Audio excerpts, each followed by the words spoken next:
The Alpha King's rejection wasn't whispered in private, it was screamed across the great hall for everyone to hear. You are weak, Lyra Vance. Unfit. Unworthy. Cale Draven's words cut deeper than any blade, and the pack's laughter followed her like hungry wolves.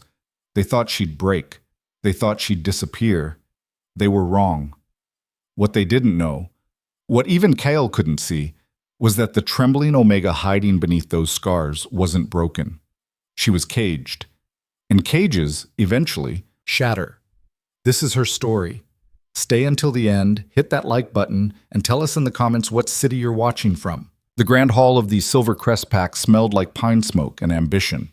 Chandeliers made from elk antlers hung overhead, casting jagged shadows across the stone floor. Torches lined the walls, their flames dancing in the draft that whispered through the ancient space. The hall could hold 1,000 wolves easily, and tonight it seemed like every single one of them had shown up for the spectacle. Lyra Vance stood in the center of it all, her hands trembling at her sides, her spine rigid with the effort of not collapsing. Around her, wolves, hundreds of them, watched with gleaming eyes and cruel smiles. Some leaned forward in their seats, eager not to miss a single moment. Others whispered to their neighbors, their voices carrying across the stone like the hiss of snakes. She had known this day was coming. She'd felt it in her bones for weeks, in the way Cale Draven had stopped looking at her during council meetings, in the way his presence had grown colder, sharper, like winter pressing against glass. The mate bond that had once hummed between them, faint, barely there, but real, had been dying for months. She'd felt it withering inside her chest like a flower in frost. But knowing didn't make it easier. Lyra Vance. Kael's voice boomed across the hall, and the crowd fell silent. The whispers died. Even the torches seemed to stop flickering. All eyes turned to the dais at the far end of the hall, where the Alpha King sat on his throne of carved oak and wolf bone. He stood slowly, deliberately, and Lyra's breath caught in her throat despite herself. Cale Draven was everything an Alpha should be. Tall and broad-shouldered, with dark hair pulled back from a face that looked like it had been carved from granite. His amber eyes burned with intelligence and power, and when he moved, it was with the controlled grace of a predator. He wore the ceremonial cloak of the Alpha King, black wolf fur trimmed with silver, the pelt of his father, who had ruled before him. The cloak made him look even larger, even more imposing. He looked every bit the leader their pack worshipped. She had once thought he was beautiful. Now, she just thought he was dangerous. Step forward, he commanded. Lyra obeyed. Her legs felt like they might give out, but she forced herself to move, one foot in front of the other, her worn shoes scuffing against the stone floor. The crowd parted for her, pulling back like she carried a disease. She kept her eyes down, focused on the floor, on putting one foot in front of the other. If she looked up, if she met anyone's gaze, she'd shatter. She stopped at the base of the dais, at the designated spot marked by an old bloodstain that had never quite washed out. Rejection ceremonies weren't uncommon in the pack, but they were usually private affairs handled quietly behind closed doors. Making it public like this was a statement. Kael wanted everyone to see. "Do you know why you're here?" Kael asked. "Yes, Alpha." Her voice was barely a whisper, swallowed by the vast space of the hall. "Speak up." His tone wasn't angry. It was worse. It was indifferent, like she was a minor inconvenience he had to deal with before moving on to more important matters. "Yes, Alpha," she repeated, louder this time, though it felt like swallowing glass. Kael descended the steps slowly, deliberately. Each footfall echoed. The crowd leaned in, hungry for the spectacle. Lyra could feel their eyes on her, dissecting her, judging her. She knew what they saw. A small, broken Omega with dull brown hair that hung limp around her shoulders and haunted gray eyes that hadn't seen joy in years. She wore a simple dress, threadbare and patched, because it was all she had. Her family's disgrace had stripped them of everything else. A disgrace to her bloodline. A mistake. An embarrassment. "The mate bond," Kael said, his voice cold and clinical, carrying to every corner of the hall, "is sacred. It is the foundation of our strength, our unity, our survival. A strong bond produces strong offspring. A weak bond." He paused, letting the word hang in the air like a noose. "A weak bond weakens the entire pack." Lyra's nails bit into her palms. She focused on the pain, used it to anchor herself. You were chosen by fate to be my mate, Kyle continued, stopping directly in front of her. He towered over her, and she had to tilt her head back to see his face. His expression was carved from stone. But fate, it seems, made a mistake. A few wolves snickered. Someone in the back coughed to cover a laugh. The sound rippled through the crowd like a wave. You are weak, Lyra Vance. Cale's words came out measured, precise, each one a carefully aimed blow. Your wolf is dormant, barely present. Your bloodline is disgraced. Your father, he spat the word like poison. Your father was a traitor and a coward who tried to manipulate pack politics for his own gain. He failed, brought shame to the Vance name. And you are unworthy of standing beside an alpha. You are unworthy of bearing the next generation of this pack's leaders. The words hit her like physical blows. Each one landed, sharp and precise, carving pieces out of her until she felt hollow. Her chest ached, her throat burned. But she didn't cry. She wouldn't give them that satisfaction. I, K.L. Draven, Alpha King of the Silvercrest Pack, reject you as my mate. The bond snapped. It wasn't loud. It wasn't dramatic. It was quiet and devastating, like the final breath before death. Lyra felt it tear through her chest, a ripping, burning sensation that left her gasping. It was like someone had reached into her ribcage and torn out a vital organ, leaving a gaping hole that filled with cold, empty nothing. Her knees buckled, and she collapsed onto the cold stone floor. The impact jarred her bones, but it was nothing compared to the pain in her chest. She clutched her ribs, fingers digging in hard enough to bruise, as if she could physically hold herself together. The crowd erupted. Cheers, applause, laughter. Someone whooped like this was a celebration. Others clapped slowly, rhythmically, the sound mocking. Lyra heard her name twisted into jeers and insults, heard people she'd known her entire life celebrating her destruction. About time! She never belonged here anyway. Look at her, pathetic. Lyra couldn't breathe, couldn't think. The pain was everywhere, sharp and relentless. And beneath it, something deeper, something ancient and furious, stirred in the darkness of her soul. For just a moment, she felt it, a presence, massive and powerful, straining against invisible chains deep inside her. It roared soundlessly, thrashing against its bonds, desperate to break free. But it didn't rise. It couldn't. Whatever was inside her remained locked away, buried under years of suppression and fear and something else, something unnatural. The presence subsided, sinking back into the darkness, and Lyra was left with nothing but the hollow ache where the bond had been. Kyle turned his back on her and climbed the steps to his throne. His cloak swirled behind him, majestic and terrible. When he sat, he looked bored. Take her to the kitchens, he said, waving a dismissive hand. She'll serve there until I decide otherwise. Perhaps manual labor will teach her the value of knowing one's place. Two guards hauled Lyra to her feet. Their hands were rough, impersonal. She didn't resist. She couldn't. Her body felt like it belonged to someone else, numb and distant. They dragged her through the hall, her feet stumbling over the stone, her vision blurred with unshed tears that she refused to let fall. She passed rows of sneering wolves, past people she'd once thought were friends. Mara, who used to braid her hair when they were children. Thomas, who had taught her to track deer in the forest. Elena, who had promised they'd always be sisters of the heart. They all looked away now. Or worse, they looked at her with pity mixed with relief. Better her than them. She passed the life she'd never really had. The last thing she heard before the heavy doors slammed shut was Kael's voice, smooth and indifferent. Bring in the next candidate. We have a schedule to keep. The next candidate.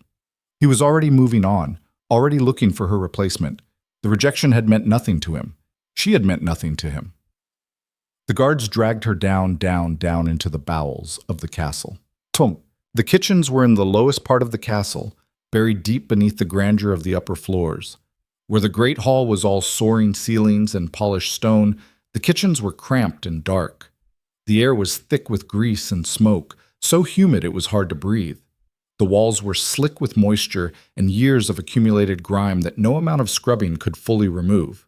The ceiling was low enough that tall wolves had to duck their heads near the support beams. It smelled like burned meat, sour dishwater, and desperation. The guards shoved Lyra into a corner near the massive stone ovens. The heat from the fires was oppressive, making sweat break out across her skin immediately. One of the guards, a man with a scar across his jaw and dead eyes, grabbed her chin roughly, forcing her to look at him. "You cause any trouble, you're out," he said. "Out means exile, you understand?" Lyra nodded as much as his grip would allow. "Good." He released her with a shove that sent her stumbling back against the wall. "Martha's in charge down here. You do what she says, when she says it. You fall behind, you don't eat, you make problems, we deal with you. Clear?" "Clear," Lyra whispered. The guards left without another word, their boots echoing on the stairs as they climbed back to the world above, a world Lyra no longer belonged to. She stood there for a moment, trying to catch her breath, trying to process what had just happened, the rejection, the bond snapping, the pain, the jeering crowd, Cale's indifferent face as he called for her replacement. Her replacement. "You the new girl?" Lyra turned. A woman stood a few feet away, arms crossed over her broad chest. She was built like a barrel, all muscle and practical strength, with arms like tree trunks and hands scarred from years of kitchen work. Her hair was steel gray, pulled back in a severe bun, and her face was set in a perpetual scowl. She wore a stained apron over simple work clothes. "I'm Martha," the woman said. "I run this kitchen. You do what I say, we'll get along fine. You give me attitude, you'll regret it. Understood?" "Understood," Lyra said. Martha's eyes swept over her, assessing. "You're the rejected one, the Alpha's former mate." It wasn't a question, but Lyra nodded anyway. "Right." Martha pointed to a mountain of pots and pans piled near a large stone basin. The pots were crusted with burned food, grease, and things Lyra couldn't identify. The smell coming off them was nauseating. "Those need to be spotless before the evening meal. You fall behind, you don't eat. Questions?" Lyra shook her head. "Then get to work." Martha walked away, barking orders at the other kitchen workers. There were maybe a dozen of them, all lower-ranked wolves or humans who served the pack. They gave Lyra curious glances but didn't approach. She could see the calculation in their eyes. Was she worth knowing, or was she just another piece of trash that had washed up in the kitchens? Lyra picked up a scrub brush and got to work. The water in the basin was cold and gray, already filthy from previous washing. Her hands plunged into it, and she immediately felt the sting of the harsh soap against her skin. The brush was coarse, designed more for scraping than cleaning. She attacked the first pot, scrubbing at the burned residue until her arms ached. Around her, the kitchen hummed with activity. People chopped vegetables, stirred massive cauldrons of stew, carried trays of bread to and from the ovens. The noise was constant, metal clanging, water running, people shouting orders and insults in equal measure. And beneath it all, whispers. "That's her, the rejected one. I heard she fainted right there in the hall, just collapsed like she was dying. Pathetic. My cousin was there? Said the Alpha didn't even hesitate. Just cut her loose like she was nothing. Well, what did she expect? Look at her family. Traitors, all of them. Her father tried to overthrow the council, didn't he? No, it was worse. He was trying to poison the Alpha's father, but it backfired. I heard he was selling pack secrets to the northern clans. The stories multiplied and mutated as they spread, each version more damning than the last. Lyra kept her head down and scrubbed harder. The water in the basin turned black with burned grease and food remnants. Her hands were already raw, the skin splitting at the knuckles, but she didn't stop. Stopping meant thinking. Thinking meant feeling. Feeling would break her completely. Days bled into weeks. Lyra developed a routine because routine was survival. She woke before dawn in a storage closet that smelled like rotting onions and mildew. Her bed was a thin mat on the floor, barely enough padding to keep her bones off the cold stone. There was a single blanket, threadbare and scratchy, that did almost nothing against the chill that seeped up from the ground. She'd dress in the dark, pulling on the same stained dress she wore every day because it was all she had.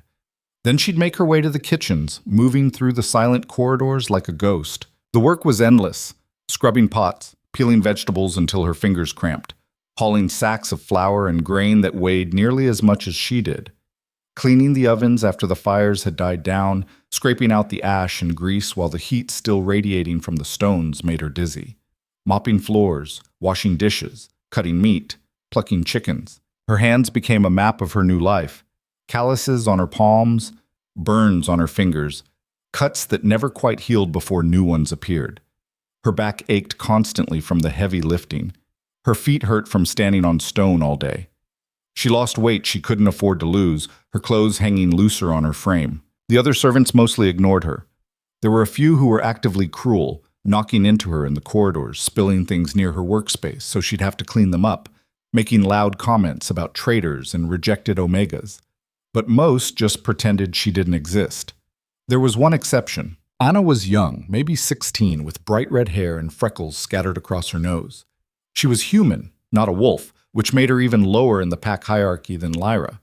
She worked in the scullery, washing dishes from dawn to dusk, and she was the only person who ever smiled at Lyra. "You dropped this," Anna said one day, handing Lyra a scrub brush that had slipped from her exhausted fingers. "Thanks," Lyra muttered. "You're welcome." Anna hesitated, then lowered her voice. "Don't let them get to you, the ones who talk. They're just bored and mean." Lyra glanced at her, surprised. "You don't have to—" "I know what it's like," Anna interrupted, "being at the bottom, people treating you like you're nothing." She shrugged.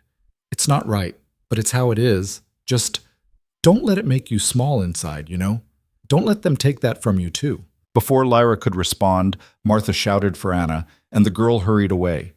But the brief moment of kindness stayed with Lyra, a tiny spark of warmth in the cold darkness of her new existence. The castle above continued without her. She heard the echoes of laughter from the great hall during feasts, the sounds of music and celebration filtering down through the floors. Life went on. Kyle went on. She heard rumors about the new candidates he was considering, daughters of powerful betas, strong omega wolves with impressive lineages, beautiful women who could stand beside an alpha without bringing shame. The pack went on, and Lyra disappeared. She learned to make herself small, to move quietly through the corridors, to keep her eyes down, to speak only when spoken to. She learned which servants would tolerate her presence and which ones would spit at her feet when Martha wasn't looking.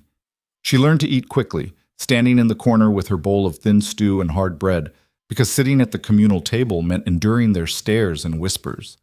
She learned that pride was a luxury she couldn't afford, but at night, when the castle was silent and she was alone in the dark of her closet, she felt it, the thing inside her, the presence that had stirred when Kyle rejected her.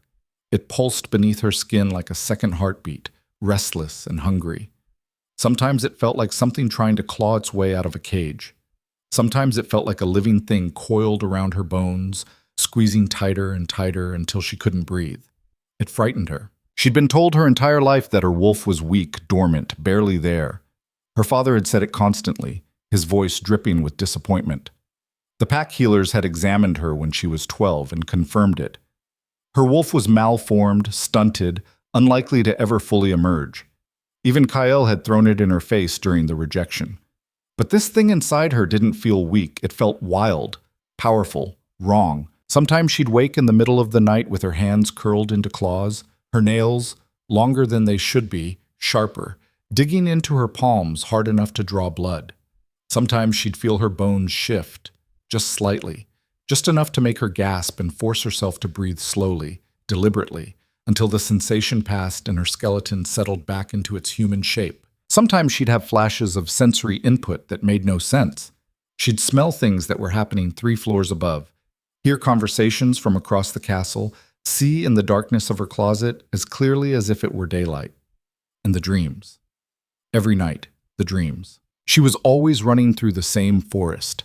The trees were massive, their trunks wider than houses, their branches creating a canopy so thick that barely any moonlight filtered through.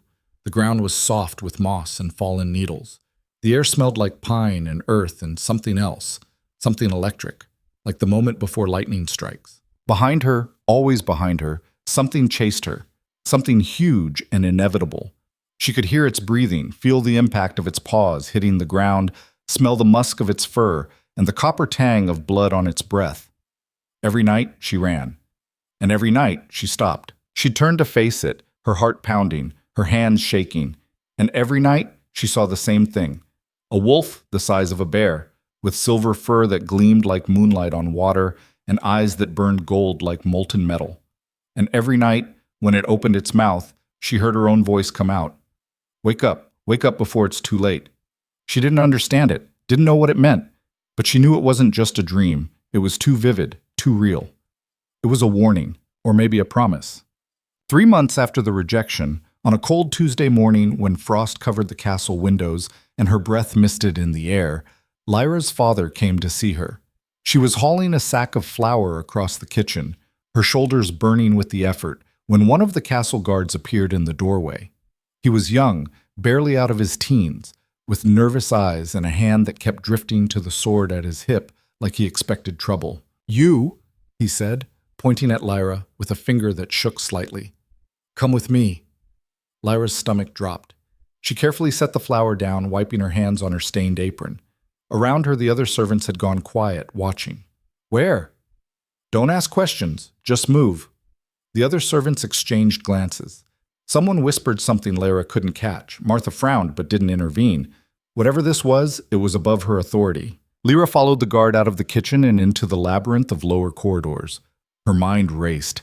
Had she done something wrong? Was she being exiled? Had Kale finally decided she wasn't worth keeping around at all? The guard led her through passages she didn't recognize, past the barracks where off-duty warriors lounged and sharpened their weapons, past the armory with its racks of swords and spears, to a small windowless room near the back of the castle. The door was solid oak, reinforced with iron bands. "Inside," the guard said. Lyra stepped through the doorway, and the guard pulled it shut behind her with a heavy thud. For a moment, she stood in darkness, her eyes adjusting. Then she saw him. Marcus Vance sat at a plain wooden table in the center of the room. There was a single candle burning, casting his face in harsh shadows. He looked older than she remembered, much older. His hair had gone completely gray, and there was more of it missing on top. His face was lined with deep creases, especially around his mouth and eyes. He'd lost weight, his cheeks hollow, his neck thin. He wore the plain, rough clothes of a disgraced beta, stripped of all rank and privilege. But his eyes were the same. Hard, cold, calculating. "Sit, he said, gesturing to the chair across from him. Lyra hesitated. Every instinct told her to run, to get away from this man who had controlled and tormented her for so many years. But there was nowhere to go. The guard was outside the door, so she sat, perching on the edge of the chair, her hands clenched in her lap. Marcus studied her for a long moment, his gaze cataloging every change, the weight she'd lost, the shadows under her eyes, the burns and cuts on her hands, the way she held herself, hunched and defensive. "You look terrible," he said finally. "Thanks," Lyra muttered. "I didn't come here to coddle you." His voice was harsh, clipped, the same tone he'd used when she was a child and had disappointed him, which was always. "I came because we need to have a conversation, one we should have had years ago." Lyra said nothing. She'd learned that silence was often the safest response with her father. Marcus leaned back in his chair, the wood creaking under his weight. "I assume you've been thinking about the rejection, about why Kyle found you so inadequate." The word stung, but Lyra kept her face blank. "Your wolf," Marcus continued. "He said it was dormant, weak, and you believed him, didn't you? Because that's what you've been told your whole life." "Isn't it true?" Lyra asked, her voice barely above a whisper. Marcus smiled, but there was no warmth in it. "In a manner of speaking, your wolf is suppressed, not weak. There's a difference." Lyra's hands tightened in her lap. "What are you talking about?" "Do you remember your mother, Lyra?" The change in subject threw her. A little. She died when I was 8. She died," Marcus said slowly, "because of what she was. What you are." Lyra's heart began to pound. "I don't understand." "Your mother was powerful, too powerful. Her wolf was unusual, larger than it should be, stronger, more dominant than any Omega had a right to be." Marcus's eyes darkened. It scared people, the pack elders, the council, even the old Alpha, Kale's father. They saw her as a threat, an aberration. She wasn't a threat. She was kind. She never hurt anyone. That didn't matter. Marcus's voice was cold, matter-of-fact. "When you were born and started showing the same traits, the same unusual strength, the same dominant wolf trying to emerge, I knew they'd come for you too. So I did what I had to do. I suppressed it. Lyra felt like the floor had dropped out from under her. You… what? I gave you a tincture. Every day, from the time you were 5 years old. Wolfsbane, nightshade, and a few other things mixed together. Just enough to keep your wolf locked away. To make you appear weak and harmless. The room spun. Lyra gripped the edge of the table to steady herself. You poisoned me. I protected you, Marcus said sharply. Do you think the pack would have let you live if they'd known what you were? If they'd seen your true wolf emerge? They would have killed you, Lyra. Or worse, they would have turned you into a weapon, locked you away and bred you like livestock to produce more powerful wolves for their army. You had no right. I had every right. I'm your father. You're a coward. The words burst out of Lyra before she could stop them. You poisoned your own daughter because you were afraid, because you ruined your own life with your schemes and your lies, and you needed someone to hide behind. Marcus's hand slammed down on the table, making the candle jump.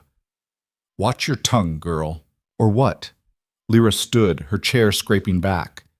You'll poison me more? You'll lock me away? You already took everything from me. My wolf, my strength, my future. You turned me into nothing so no one would look too closely at our family, so no one would remember what you did. What I did was survive. Marcus was on his feet now too, leaning across the table, his face twisted with anger. And I kept you alive in the process. You think you could have handled that power? You think you were strong enough to control it? I never got the chance to find out, because you would have destroyed yourself. Marcus's voice dropped to a harsh whisper. Your mother couldn't control it. That's what killed her. Her wolf tore her apart from the inside because she was too weak to handle that much power. And you're just like her, soft, sentimental, breakable. I did you a favor. Tears burned in Lyra's eyes, but she refused to let them fall. A favor? You call what you did a favor? Yes. Marcus straightened, smoothing down his shirt with shaking hands. And here's the truth you need to understand. I've stopped giving you the tincture. I stopped 3 months ago. Lyra froze. What?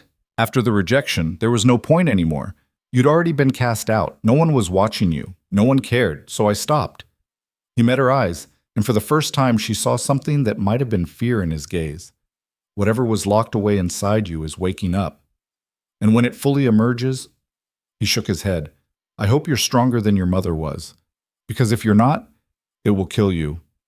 Get out, Lyra whispered. Lyra, get out!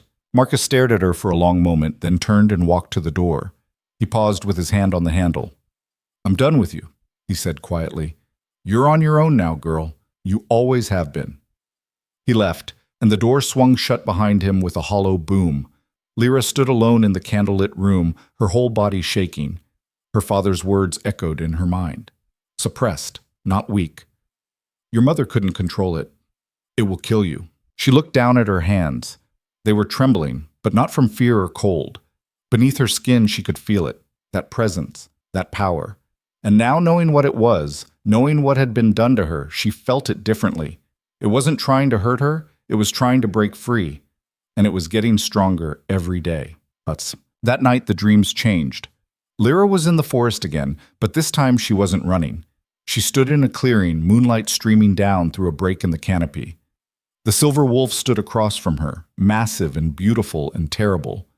But this time, when it spoke, the words were different. Stop fighting, stop hiding, stop being afraid. I don't know how, Lyra whispered. Yes, you do. You've always known. You've just been taught to fear it. The wolf padded closer, and Lyra stood her ground. When it was close enough to touch, it lowered its head, and Lyra reached out with a trembling hand. Her fingers sank into soft, warm fur. We are not separate, the wolf said. We are one, and together we are unstoppable. But my father said, your father is a liar and a coward. He kept us caged because our power frightened him. But he's not in control anymore. We are. Lyra felt tears streaming down her face. I'm scared. Good. Fear means you're alive. Fear means you care. Fear means you're not broken. The wolf pulled back, its golden eyes boring into hers. But don't let fear cage you. Don't let them make you small ever again. The dream shifted, and suddenly, Lyra was seeing through the wolf's eyes. She was running through the forest faster than she'd ever moved in her life. Trees blurred past. The ground flew beneath her paws. The wind sang in her ears. She felt powerful, free, whole. And then she woke. She was drenched in sweat, her heart racing, her hands still curled as if holding on to fur. The storage closet was dark and silent, but inside her chest, that presence, her wolf, pulsed stronger than ever. It was time. Time to stop hiding. Time to stop being afraid.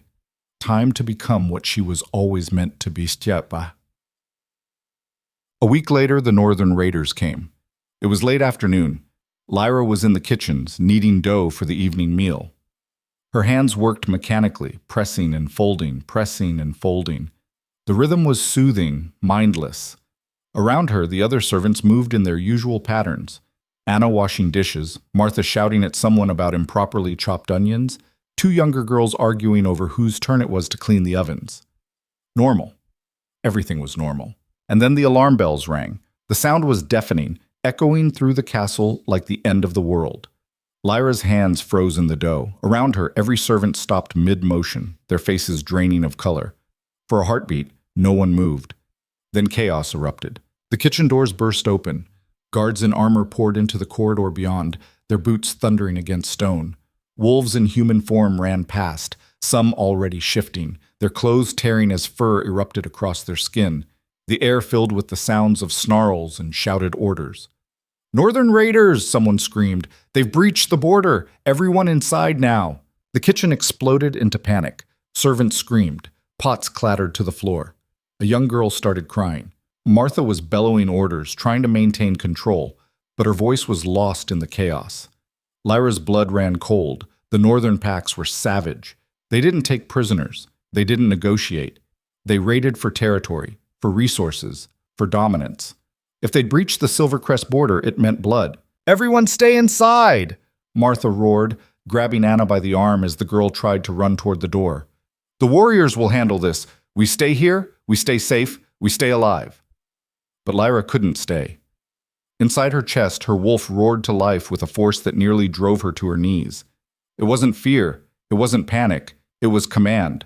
A primal, overwhelming demand that she move, that she act, that she fight. Her hands began to shake.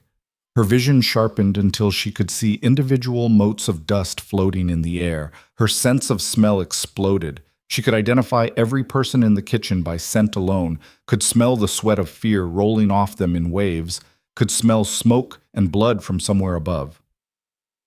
"Lyra," Martha snapped, "stay where you are." But Lyra was already moving.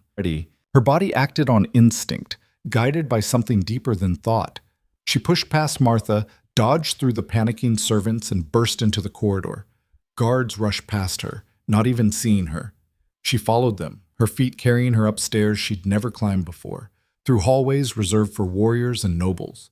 Her rational mind screamed at her to turn back, to hide, to survive. But her wolf was in control now, pulling her forward like a chain around her heart. She had to go. She had to fight. She had to protect. She made it to the main courtyard just as the first wave of raiders broke through the gates. The gates were massive, iron-reinforced oak designed to withstand siege weapons. The northern raiders had torn through them like they were made of paper. They were enormous, the largest wolves Lyra had ever seen. Their fur was dark, matted with mud and blood. Their eyes were wild, feral, filled with bloodlust and hunger. They moved like a force of nature, unstoppable and devastating. The Silvercrest warriors met them head-on. The collision was brutal. Bodies slammed together with bone-crushing force. Teeth and claws flashed in the fading afternoon light. Blood sprayed across the cobblestones in arterial arcs.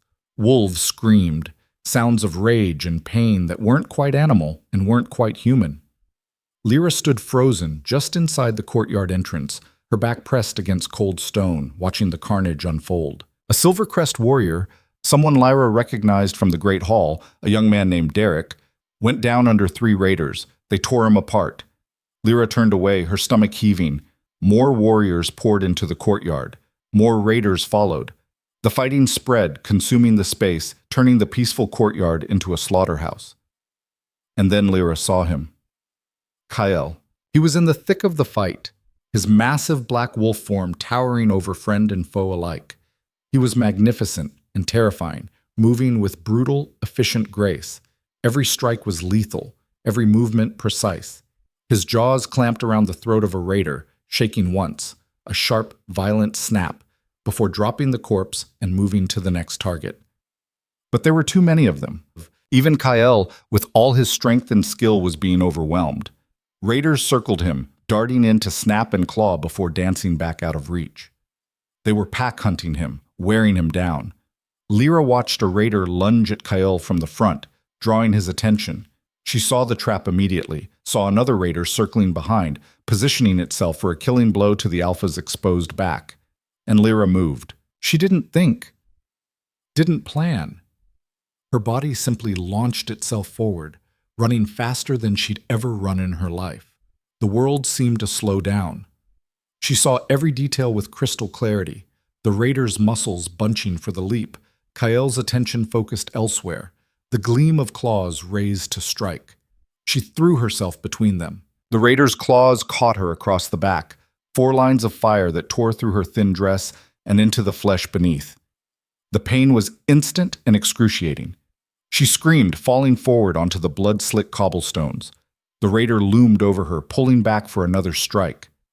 And something inside Lyra broke, not shattered, not crumbled, broke free. She felt it surge through her like wildfire, like lightning, like the breaking of a dam that had held back an ocean. Power flooded every cell of her body, power that had been locked away for 20 years, power that her father had suppressed with poison and lies. Her bones cracked, reforming. Her spine arched, vertebrae popping and extending. Her muscles bulged and shifted, her skin stretching and tearing as silver fur erupted across her body. Her face elongated into a muzzle, her hands and feet reshaped into massive paws tipped with claws like daggers. The transformation was agony and ecstasy combined, pain and pleasure, so intense she couldn't tell where one ended and the other began. When it was done, Lyra stood on 4 legs for the first time in her life. Her wolf was massive, nearly as large as Kyle's, far larger than any Omega had a right to be. Her fur was pure silver, gleaming like moonlight on water. Her eyes burned gold, bright and fierce, and filled with rage that had been building for 2 decades. Her claws dug into the cobblestones, cracking them. When she drew breath, it felt like she could swallow the world.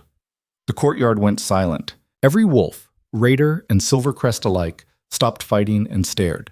The raider that had attacked her stood frozen, its ears flattening against its skull. Lyra could smell its fear, acrid and sharp, cutting through the copper scent of blood. She snarled, and the sound was a physical thing, a vibration that rattled windows and made smaller wolves flinch. Then she lunged. The fight was over in seconds. Lyra moved with an instinct she didn't know she possessed, her body knowing exactly how to strike, where to bite, how to kill. She was faster than the raider. Stronger, better. Her jaws closed around its throat and crushed. The raider made a wet, gurgling sound and went limp. Lyra dropped the body and raised her head. She howled, a sound of triumph and fury and freedom that echoed across the courtyard and into the darkening sky. The other raiders broke. They turned and ran, fleeing back through the shattered gates, leaving their dead behind. The Silvercrest warriors didn't pursue. They just stood there, staring at Lyra with expressions of shock and awe and fear. Lyra turned, seeking the one wolf she needed to face. Kyle. He had shifted back to human form and stood 20 feet away, completely naked, blood spattered across his chest and arms. His amber eyes were locked on Lyra, wide with an emotion she'd never seen in him before. Fear. The Alpha King was afraid of her. Around them, other wolves began to shift back, returning to their human forms. The courtyard filled with murmurs and whispers as pack members stared at Lyra's massive silver wolf. What is she? Look at the size of her. That's not possible. Omegas can't. She killed that raider in seconds. Lyra felt her wolf beginning to recede, the transformation reversing. It was less painful this time, her body already learning how to make the shift. Moments later, she collapsed onto the cobblestones in her human form, naked and shaking, her back screaming in pain from the raider's claws. She looked up at Kyle through tangled hair. He stared back, and neither of them spoke. But in that moment, everything changed. The weak, rejected Omega he'd dismissed, the girl he'd humiliated in front of the entire pack, had just saved his life and revealed herself to be something none of them had expected, something powerful, something dangerous, something that should have been impossible. Kale didn't move to help her.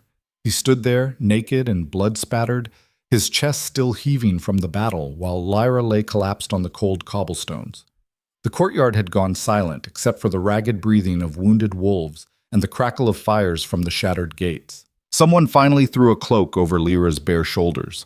She clutched it around herself, her fingers trembling so badly she could barely grip the fabric. Every muscle in her body screamed. The wounds on her back burned like they'd been carved with hot iron, but the pain was nothing compared to the feeling inside her chest.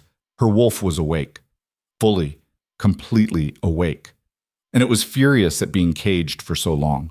"Get her to the healers," Kale said finally, his voice flat and emotionless.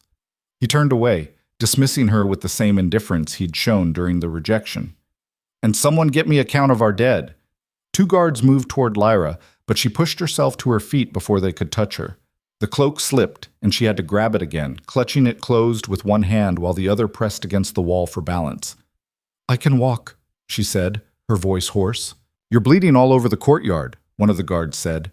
He was older, with gray in his beard and a scar that bisected his left eyebrow. "You need—" "I said I can walk." The guard exchanged a glance with his companion, then shrugged. "Suit yourself." Lyra forced herself to move, one step at a time, away from the courtyard and the staring wolves. Every eye followed her. She could feel their gazes like weights on her skin, could hear the whispers starting up again as soon as she was out of immediate earshot. "Did you see the size of her wolf? That shouldn't be possible for an Omega. Maybe she's not really an Omega. Maybe that's why her father—" "Quiet. She might hear you." "Good. Let them whisper. Let them wonder. Let them be afraid." The healer's wing was on the 2nd floor of the castle, in the eastern tower. Lyra had never been there before.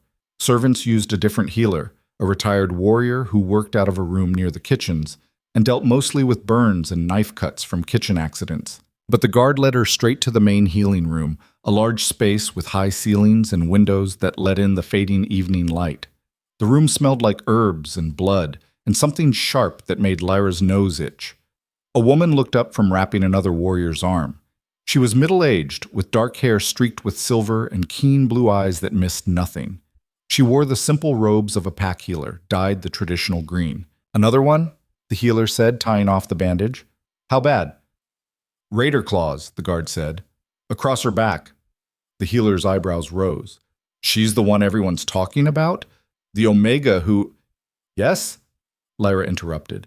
She was tired of being talked about like she wasn't standing right there. "Can you help me or not?" The healer studied her for a long moment, then nodded. "Sit on that table. Let me see." Lyra sat, wincing as the movement pulled at her wounds. She let the cloak fall away from her back but kept it clutched around her front. The healer moved behind her, and Lyra heard a sharp intake of breath. "Deep," the healer muttered. 4 parallel cuts fairly clean. You're lucky he didn't hit the spine." Her fingers probed the edges of the wounds, and Lyra bit down hard on her lip to keep from crying out. "I'll need to clean these and stitch them. It's going to hurt." "Everything hurts," Lyra said. "Fair point." The healer moved away, gathering supplies from various shelves and cabinets. "I'm Iris, by the way, head healer for the Silver Crest Pack." "Lyra." "I know who you are." Iris returned with a basin of water, clean cloths, a bottle of something that smelled like pure alcohol, and a curved needle already threaded. "The rejected mate who turned out to not be quite so weak after all. You're the talk of the castle." "I'm sure." Iris began cleaning the wounds, and Lyra's vision went white with pain. She gripped the edge of the table hard enough that the wood creaked. "Breathe," Iris said. "In through your nose, out through your mouth. Don't hold it." Lyra forced herself to breathe. The pain didn't lessen, but it became more manageable. Barely. So, Iris said conversationally, like she was discussing the weather instead of digging dried blood and dirt out of open wounds. "You want to tell me how an Omega manages to manifest a wolf the size of an Alpha's?" "No." "Fair enough." Iris moved to the next cut.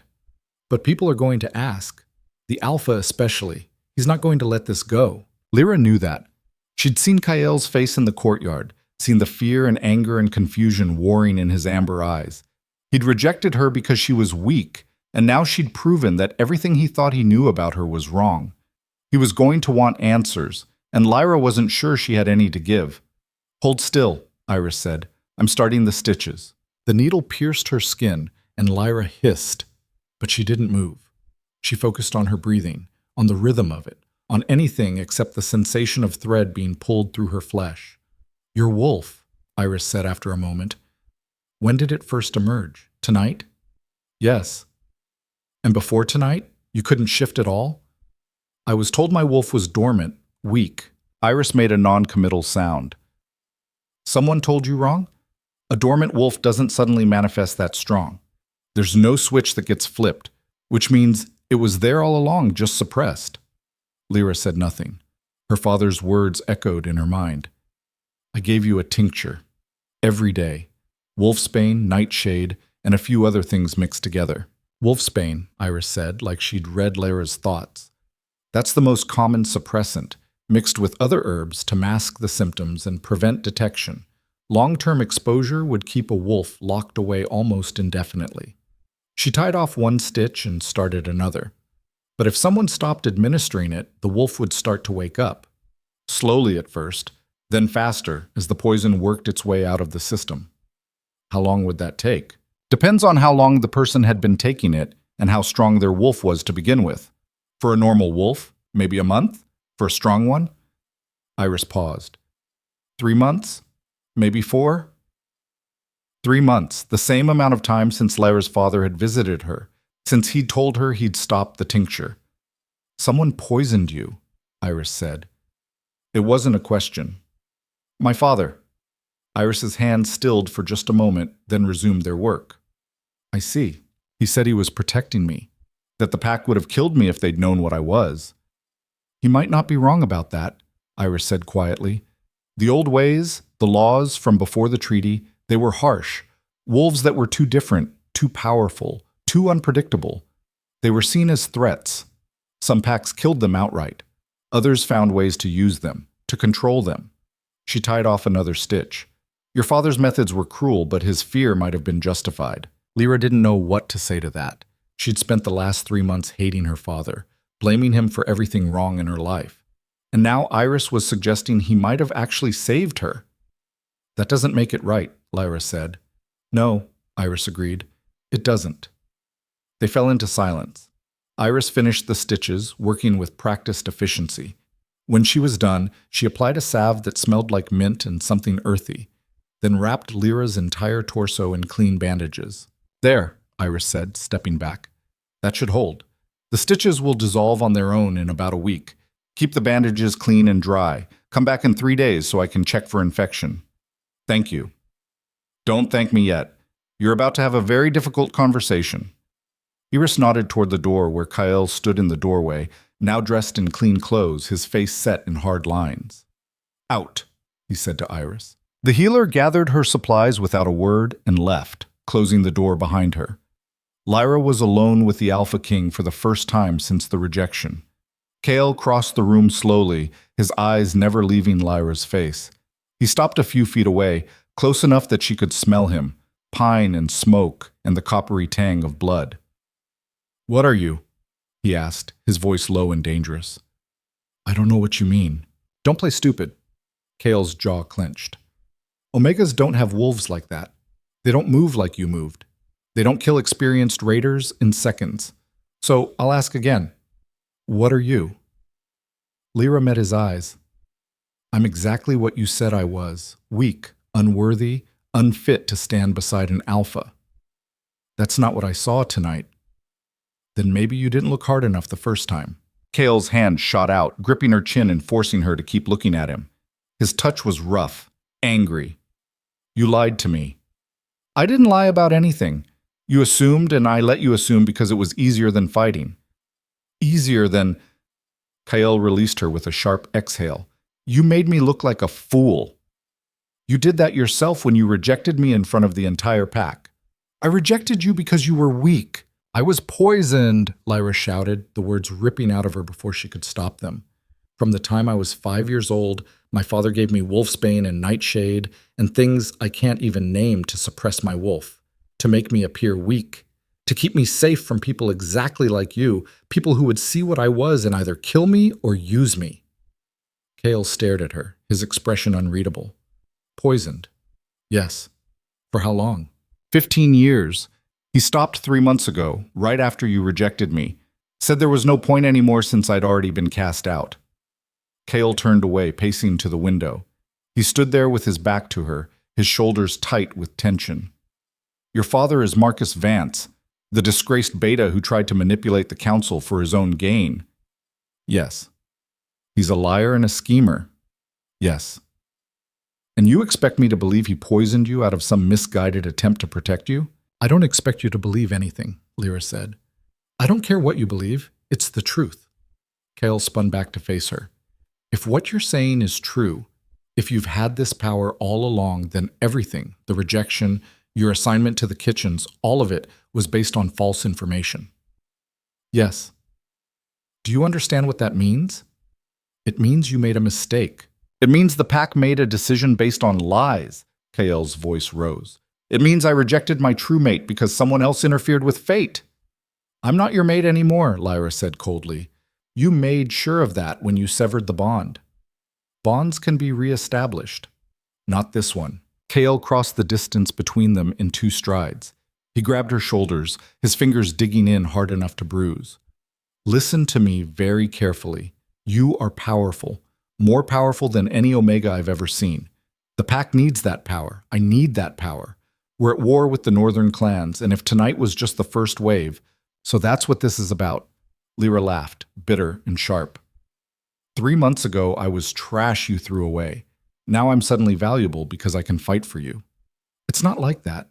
It's exactly like that. Lyra shoved his hands off her shoulders, ignoring the pull of her stitches. You don't care about me. You care about what I can do for you. Well, here's the truth, Alpha. I don't owe you anything. Not my loyalty, not my strength, not my life. You rejected me. You humiliated me. You threw me in the kitchens to scrub pots like I was nothing. And now you want me to what? Forgive you? Pretend it didn't happen? Fight your battles for you? The Northern Raiders will come back, Cale said through gritted teeth. Stronger, better prepared, and when they do, every wolf in this pack will need to fight, including you. Then I'll fight, but not for you. Never for you. Cale's eyes narrowed. You're still part of this pack, whether you like it or not. Am I? Because last I checked, servants aren't really considered part of anything. That's over. As of now, you're reinstated. Full pack status, full privileges. How generous. Don't push me, Lyra. Or what? Lyra stepped closer, tilting her head back to look him in the eye. You'll reject me again. Oh, wait, you can't. You already did that. You'll demote me? Too late. You'll humiliate me? Been there. So what exactly are you going to do to me, Alpha, that hasn't already been done? For a long moment, Cale just stared at her. Then very quietly he said, I could exile you. The words hit like a physical blow. Exile meant death. No wolf survived alone, not for long. The world outside the pack territories was harsh and unforgiving, full of rogues and wild animals and humans who hunted their kind. But Lyra didn't let him see her fear. She kept her chin up, her eyes steady. Then do it. You think I won't? I think you're too smart to throw away a weapon you just admitted you need. Cale's jaw clenched so hard Lyra heard his teeth grind. Get out of my sight! Gladly. Lyra grabbed her cloak and walked past him, her head held high even though her legs shook with every step. She made it to the door, her hand on the handle, before he spoke again. This isn't over. She didn't turn around. Yes, it is. You ended it 3 months ago. Then she walked out, leaving the Alpha King alone in the healing room. What's up? Word of Lyra's transformation spread through the castle like wildfire. By the time she made it back to the kitchens, because despite Cale's proclamation of reinstatement, she had nowhere else to go, the whispers had already evolved into full-blown rumors. She was a secret weapon the pack had been hiding. She was possessed by a demon wolf from the old times. She was a spy from the northern clans. She was Cale's secret lover, and the rejection had been a ruse. She was cursed. She was blessed. She was dangerous. The only thing everyone agreed on was that she was different, and different was scary. Martha was waiting when Lyra pushed through the kitchen doors. The head cook stood with her arms crossed, her expression unreadable. "You're bleeding through your bandages," Martha said. Lyra looked down. Red was seeping through the cloak, staining the fabric. "I'll clean it up." "Sit down before you fall down. Anna, get me clean cloths and that jar of salve from the top shelf. Move." Anna jumped into action, her red hair flying as she darted between shelves. Lyra sat heavily on a stool near the ovens, suddenly aware of how exhausted she was. The adrenaline was wearing off, leaving her hollow and shaky. Martha unwrapped the cloak and examined the bandages. She made a disapproving sound. "Iris does good work, but you went and pulled half her stitches already. What did you do, get in a fight on the way back?" "Something like that." Anna returned with supplies, her eyes wide. "Is it true? Did you really kill a northern raider by yourself?" "Anna," Martha warned. "What? Everyone's talking about it. They're saying she shifted for the first time and her wolf was huge, bigger than the alphas, and she ripped that raider's throat out in one bite." "Only some of that is exaggeration," Lyra said tiredly. Anna's eyes went even wider. "Which parts?" "The throat ripping was more like crushing. And I'm not bigger than the alpha, just close to his size." "Still," Anna bounced on her toes. "That's incredible.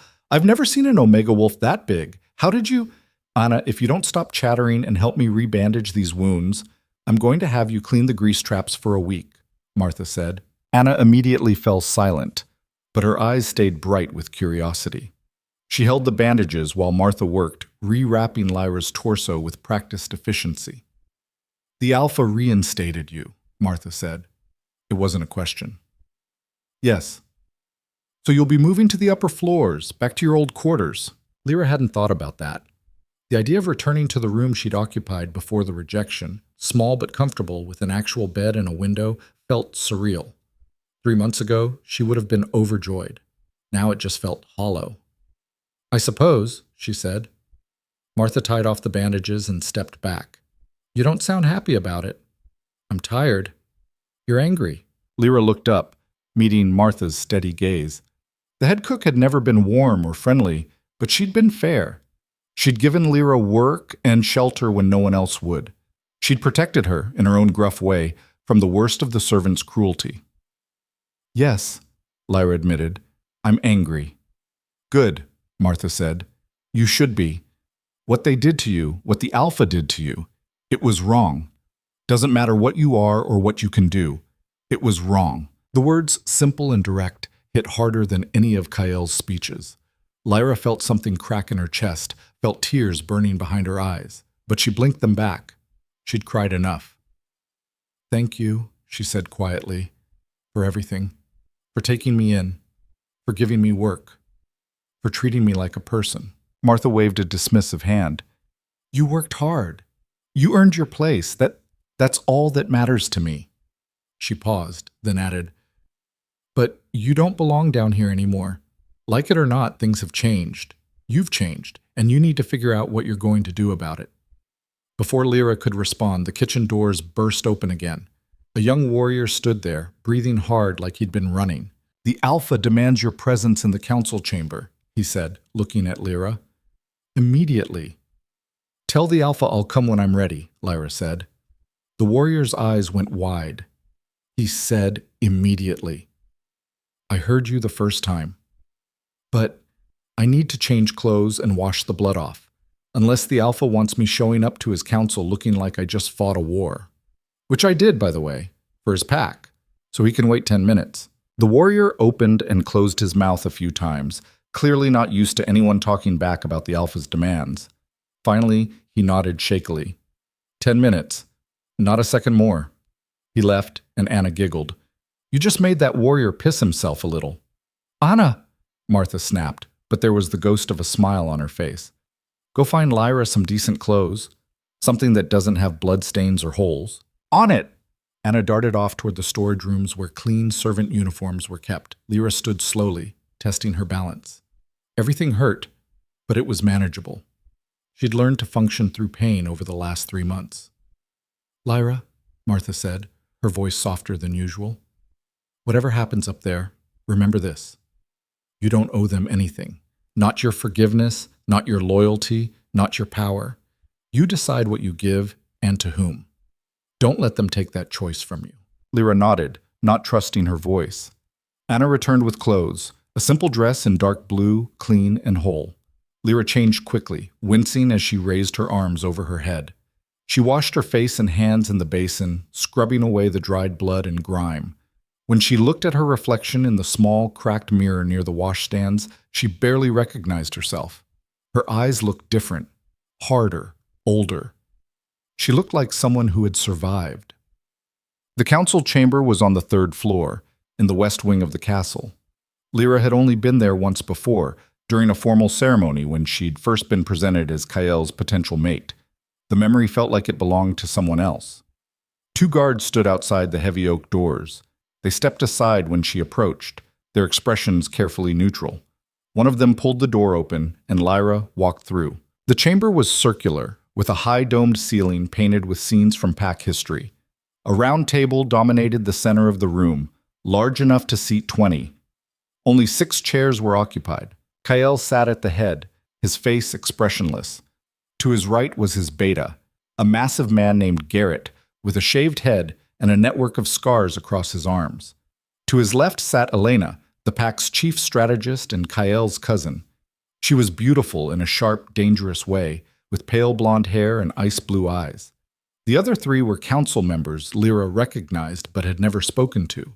Thomas, the master of the hunt, Helena, who oversaw the pack's finances, and Marcus. Her father sat at the far end of the table, as far from Kael as possible.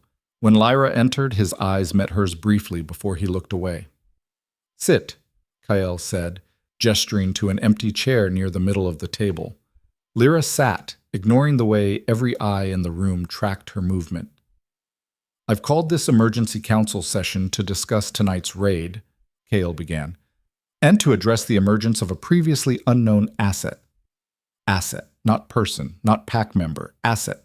The northern clans have been testing our borders for months," Elena said, her voice crisp and professional. "Tonight was the first time they've managed a successful breach. We lost 17 warriors. Another 23 are wounded, 5 critically.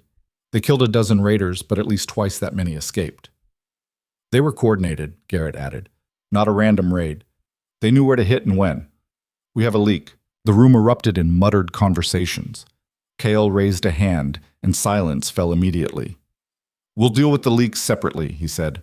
"Right now I want to discuss our defensive capabilities.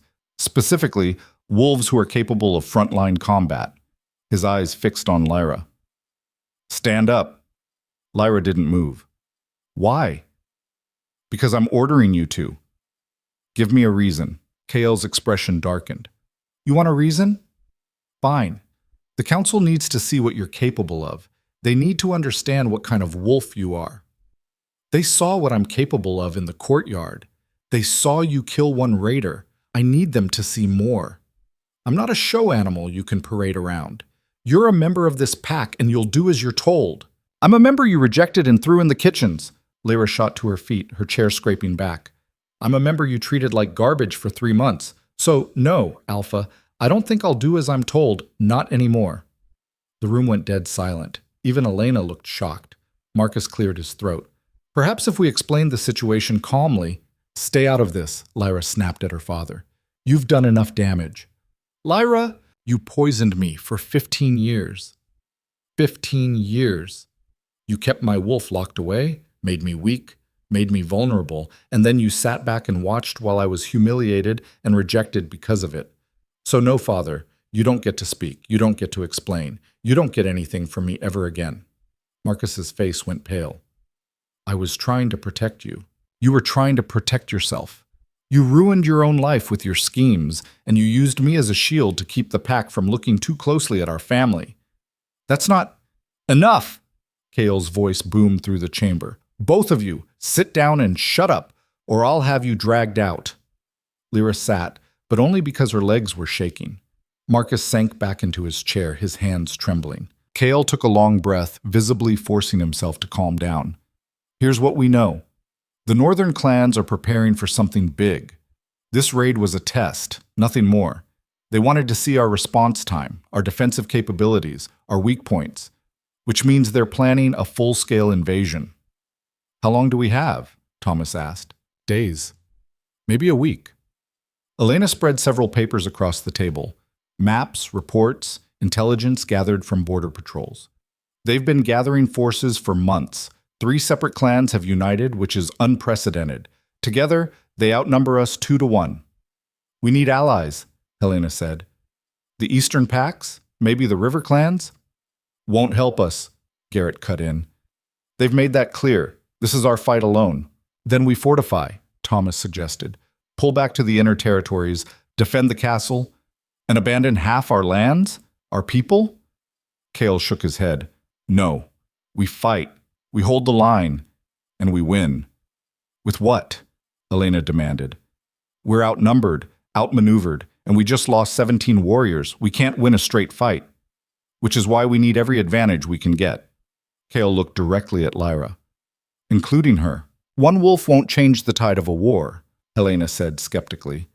She's not just one wolf. She's a dominant omega with alpha-level strength and speed. I've never seen anything like her. Cale's tone was matter-of-fact, analytical. Put her on the front lines, and she could take down a dozen raiders before they knew what hit them. You want to use her as a weapon, Marcus said quietly. I want to use every resource this pack has to survive. Yes, that includes her. Lyra laughed, sharp and humorless. And there it is. Not, let's welcome back a valuable pack member. Not, let's apologize for the horrible way we treated her. Just, let's use her until she's dead. That's not what I said. It's exactly what you said. Lyra stood again, slamming her hands on the table. You want me to fight your war? Fine. I'll fight. But not because you ordered me to, not because I owe you anything. I'll fight because there are people in this pack who deserve protection. Martha, who gave me work when no one else would. Anna, who showed me kindness when everyone else showed me cruelty. The children in the nursery. The elders. The innocent people who didn't participate in my humiliation. I'll fight for them. But you, Alpha? She leaned forward, holding his gaze. You get nothing from me but my contempt. Then she walked out of the council chamber, leaving stunned silence in her wake. She made it halfway down the corridor before Kyle caught up with her. Stop running away from me, he said, grabbing her arm. Lyra spun, yanking free of his grip. I'm not running. I'm leaving. There's a difference. We're not done talking. Yes, we are. You made your position clear. I made mine clear. Conversation over. Kale stepped in front of her, blocking her path. You think you can just walk away? You think you can defy me in front of my council and there won't be consequences? What are you going to do? Reject me again? Lyra tilted her head. Oh, wait. Already happened. Demote me? Also done. Kill me? Go ahead. At least then I won't have to listen to you anymore. You're being childish. I'm being honest. You should try it sometime. Kale's jaw clenched. I need you to understand something. This isn't about pride or hurt feelings. This is about survival. Our pack is facing annihilation. Every wolf who can fight needs to fight. That includes you. I already said I'd fight. For Martha and Anna, for the children and elders, but not for me, not for the pack as a whole. Kyle's voice dropped. That kind of division is dangerous, Lyra. It weakens us. Then maybe you shouldn't have created the division by publicly humiliating me. I made a mistake. The words hung in the air between them. Kale looked as surprised as Lyra felt. Neither of them had expected him to admit it. I made a mistake, he repeated, quieter this time. I rejected you based on false information. I didn't know you'd been poisoned. I didn't know your true strength. If you had, you still would have rejected me, Lyra said. Because it wasn't just about my wolf. It was about my father, my bloodline, my family's disgrace. You said it yourself. I was unworthy. That was before you needed me. I get it. But here's what you don't seem to understand. I don't care what you need anymore. You broke something when you rejected me. Not just the bond. You broke trust. And that doesn't get fixed by an apology or an emergency council meeting or reinstating my pack status. That takes time. And right now we don't have time.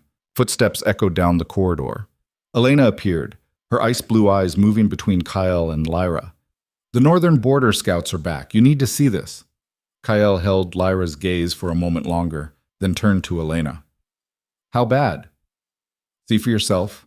They followed Elena back to the council chamber where the rest of the council was gathered around the table. 2 scouts stood near the door, both young, both covered in dirt and sweat. One had a bandage wrapped around his thigh, blood seeping through. Maps had been spread across the table, marked with new symbols in red ink. Report, Kyle ordered. The uninjured scout stepped forward. His name was David, Lyra remembered, a tracker, maybe 20 years old. His hands shook as he pointed to the map. They're gathering here, here, and here, he said, indicating 3 points along the northern border. 3 separate war bands, each at least 200 strong. They've set up camps, supply lines, everything. This isn't a raid, it's an invasion force. 600 wolves, Garrett said quietly, against our 300. And they're organized, the injured scout added. Her name was Sarah.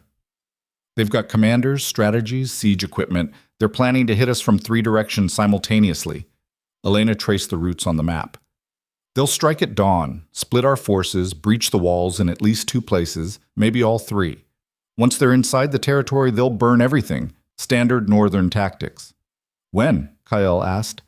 3 days, David said. Maybe 2. The room fell silent. 2 days to prepare for a war they couldn't win. We need to evacuate the non-combatants, Helena said. The children, the elderly, anyone who can't fight. Where? Thomas demanded. The eastern packs won't take us. The river clans are too far. We'd never make it in time. The caves, Lyra said. Everyone turned to look at her. The old caves in the southern mountains, she continued. They're deep, defensible, and far enough from the borders that the raiders won't reach them during the initial assault. We could hide the vulnerable there, post a small guard, and keep our fighting force here. Those caves haven't been used in 50 years, Marcus said. They could be unstable, dangerous. More dangerous than being slaughtered by northern raiders? She has a point, Garrett said. It's not ideal, but it's better than leaving them in the castle during a siege. Cale studied the map, his finger tracing the route to the southern mountains. It's a full day's journey. We'd need to move them tonight. Then we move them tonight, Elena said. I'll organize the evacuation. We can have everyone out by midnight. Do it, Kyle ordered. Garrett, I want every warrior we have ready to fight. Double the watches on all borders. Set up defensive positions at each likely breach point. He looked at Thomas. Can we lay traps? Some. Not enough to make a real difference, but every little bit helps. Then get started. The council dispersed, each member moving to their assigned tasks. Lyra turned to leave, but Kyle's voice stopped her. Not you. We need to talk about your role in this. I already told you, I'm not asking you to fight for me. I'm asking you to lead. Lyra froze. What? You're strong. Stronger than half my warriors, and you proved tonight that you can think in combat, react quickly, make the right calls. Kyle crossed his arms. I want you commanding one of the defensive positions. You can't be serious. Do I look like I'm joking? We need every advantage, and having a dominant wolf at each breach point gives us a fighting chance. Your warriors won't follow me. Half of them watched me get rejected. The other half think I'm cursed or possessed or some kind of freak. Then you'll have to prove them wrong. In 2 days. Yes. Lyra laughed, sharp and bitter. You really are desperate. Yes, Cale said simply. I am. My pack is about to be destroyed. My people are going to die, and I'll use every tool, every weapon, every wolf I have, including you, to prevent that. He stepped closer. So here's the deal. You command the eastern breach. I'll give you 20 warriors. If we survive this, we renegotiate everything. Your status, your position, your future. But right now I need you to fight. Not for me. For them. He gestured toward the window, where the castle grounds spread out below. Lyra could see wolves moving in organized chaos, families preparing to evacuate, warriors checking weapons, healers gathering supplies, regular people trying to survive. Martha would be down there. Anna, too. All the people who'd shown her kindness when the rest of the pack had shown her cruelty. Fine, Lyra said, but I pick my own team. Done. And if we survive, you don't get to decide my future. I do. Cale's eyes narrowed. What does that mean? It means maybe I stay, maybe I don't. But it'll be my choice, not yours. No more orders, no more demands. I'm not your weapon or your asset or your responsibility. I'm just me. Take it or leave it. For a long moment, Kael said nothing. Then he nodded slowly. Agreed. Then I'll take the eastern breach. The next 36 hours were chaos. Lyra had never led anything before. She'd never commanded, never strategized, never been responsible for anyone's life but her own. And now she had 20 wolves looking to her for orders. Kael had given her a mix of experienced warriors and younger fighters.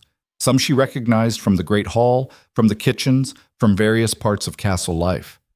Most wouldn't meet her eyes. They gathered in the eastern courtyard as the sun set on the first day. Lyra stood on a raised platform, just a stack of crates, really, so they could all see her. 20 faces stared back, skeptical and wary. I know what you're thinking, Lyra said. You're thinking the Alpha made a mistake putting me in charge. You're thinking I'm too weak, too inexperienced, too recently a servant to lead anyone. You're thinking this is a joke or a test or some kind of punishment. A few wolves shifted uncomfortably. No one denied it. You're probably right, Lyra continued. I've never led a damn thing in my life. I don't know strategy. I don't know tactics. Hell, I only shifted for the first time yesterday. She paused. But here's what I do know. I know how to survive when everyone's against you. I know how to fight when the odds are impossible. And I know that if we don't work together, we're all going to die. Easy to say when you've got an alpha-sized wolf, someone muttered. Lyra recognized him, Daniel, a mid-ranked warrior with a chip on his shoulder and a scar across his nose. You think size is all that matters? Lyra jumped down from the crates, landing lightly. Come here. Daniel hesitated, then stepped forward. He was bigger than Lyra in human form, broader and taller. What? Hit me. What? You heard me? Take your best shot. Daniel looked around at the others, then shrugged. Your funeral. He swung, a solid right hook aimed at Lyra's jaw. She didn't dodge. She moved inside his guard, redirecting his momentum, and used his own force to flip him onto his back. He hit the ground hard, the air rushing out of his lungs. Lyra offered him a hand. Size doesn't matter if you don't know how to use it. Strength doesn't matter if you're predictable. Power doesn't matter if you're stupid. She pulled Daniel to his feet. We're facing 600 wolves who are bigger, stronger, and more experienced than most of you. We can't beat them with brute force. We beat them by being smarter, faster, more unpredictable. How? A young woman asked. Her name was Claire, barely 18 with nervous hands and wide eyes. We use the terrain. The eastern breach is near the river, right? Rocky ground, uneven footing, limited visibility in the morning fog. The northern wolves are used to flat tundra. They'll be off balance. We use that. And when they adapt, Daniel asked, rubbing his back, we adapt faster. For the next day and a half, Lyra drilled them relentlessly. She had them practice formations, quick shifts between human and wolf form, coordinated attacks. She made them run the terrain until they knew every rock, every tree, every possible advantage and disadvantage. She paired weaker fighters with stronger ones, teaching them to support each other rather than compete. She showed them how to use their environment, how to funnel enemies into choke points, how to use the river to limit approach angles, how to create false retreats that drew raiders into traps. And slowly, grudgingly, they started to respect her. It was Claire who said it first during a water break on the second day. You're not what I expected. What did you expect? I don't know. Someone bitter, someone looking for revenge. Claire wiped sweat from her forehead. But you're just trying to keep us alive. That's the job. It's more than that, Daniel said, joining them. You could have said no, could have left. But you're here, teaching us, training us. Why? Lyra didn't have a good answer, or rather, she had too many answers and none of them felt adequate. Because Martha and Anna deserved protection. Because these wolves were just following orders and didn't deserve to die. Because some part of her still believed in the pack, even after everything. Because it's the right thing to do, she said finally. That night, Lyra couldn't sleep.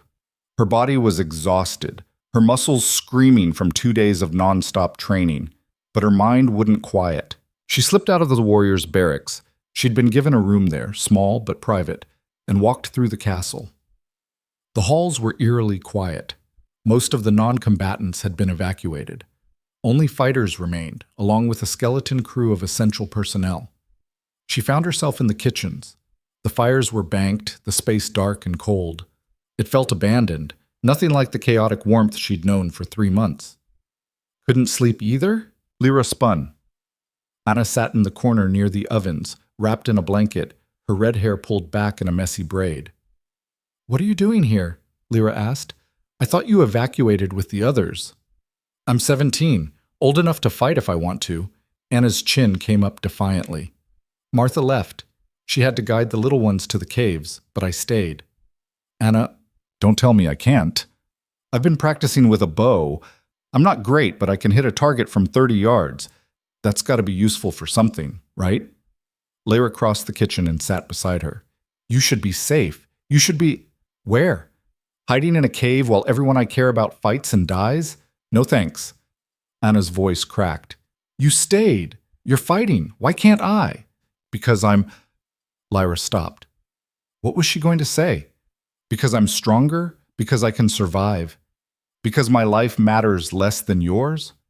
None of it was true. "Fine," Lyra said. "But you stay in the rear, arrows only. You don't engage in close combat. You stay alive. Promise me." Anna's face lit up. "I promise." They sat in silence for a while, the darkness comfortable between them. "Can I ask you something?" Anna said finally. "Sure." "Are we going to win?" Lyra wanted to lie, wanted to give her false hope, false comfort, but Anna deserved the truth. "I don't know," she said. "The odds aren't good. But we're going to fight like hell anyway." Anna nodded slowly. "That's what I thought." She stood, gathering her blanket. "Get some sleep, Lyra. Tomorrow's going to be rough." "Yeah, it is." "Ease." The northern wolves attacked at dawn, just as the scouts had predicted. Lyra woke to the alarm bells and was in the eastern courtyard within minutes, already shifting as she ran. Her transformation came easier now, her body remembering the shape, the power. Her silver wolf burst through with barely any pain, just a rush of adrenaline and strength. Her 20 warriors were already in position. They'd spent 2 days preparing this ground, and it showed. Barriers had been erected, traps laid, defensive positions fortified. The river to their left provided natural protection. The rocky terrain funneled enemies into predictable paths. But when the northern wolves appeared through the morning fog, Lyra's confidence faltered. There were at least 100 of them, maybe more. They moved in organized ranks, their commanders visible at the rear. These weren't disorganized raiders. These were soldiers. "Hold!" Lyra's wolf voice carried across the courtyard. Her pack had learned to understand her, to read the intent behind the growls and barks. "Let them come to us!" The northern wolves advanced, and Lyra saw the moment they realized the terrain was working against them. Wolves stumbled on loose rocks. The fog obscured their vision. Their tight formations broke apart as they were forced to navigate obstacles. "Now!" Lyra howled. Her warriors struck from concealed positions. Arrows flew. Anna was up in the tower, Lyra realized, her shots clean and accurate. Wolves dropped.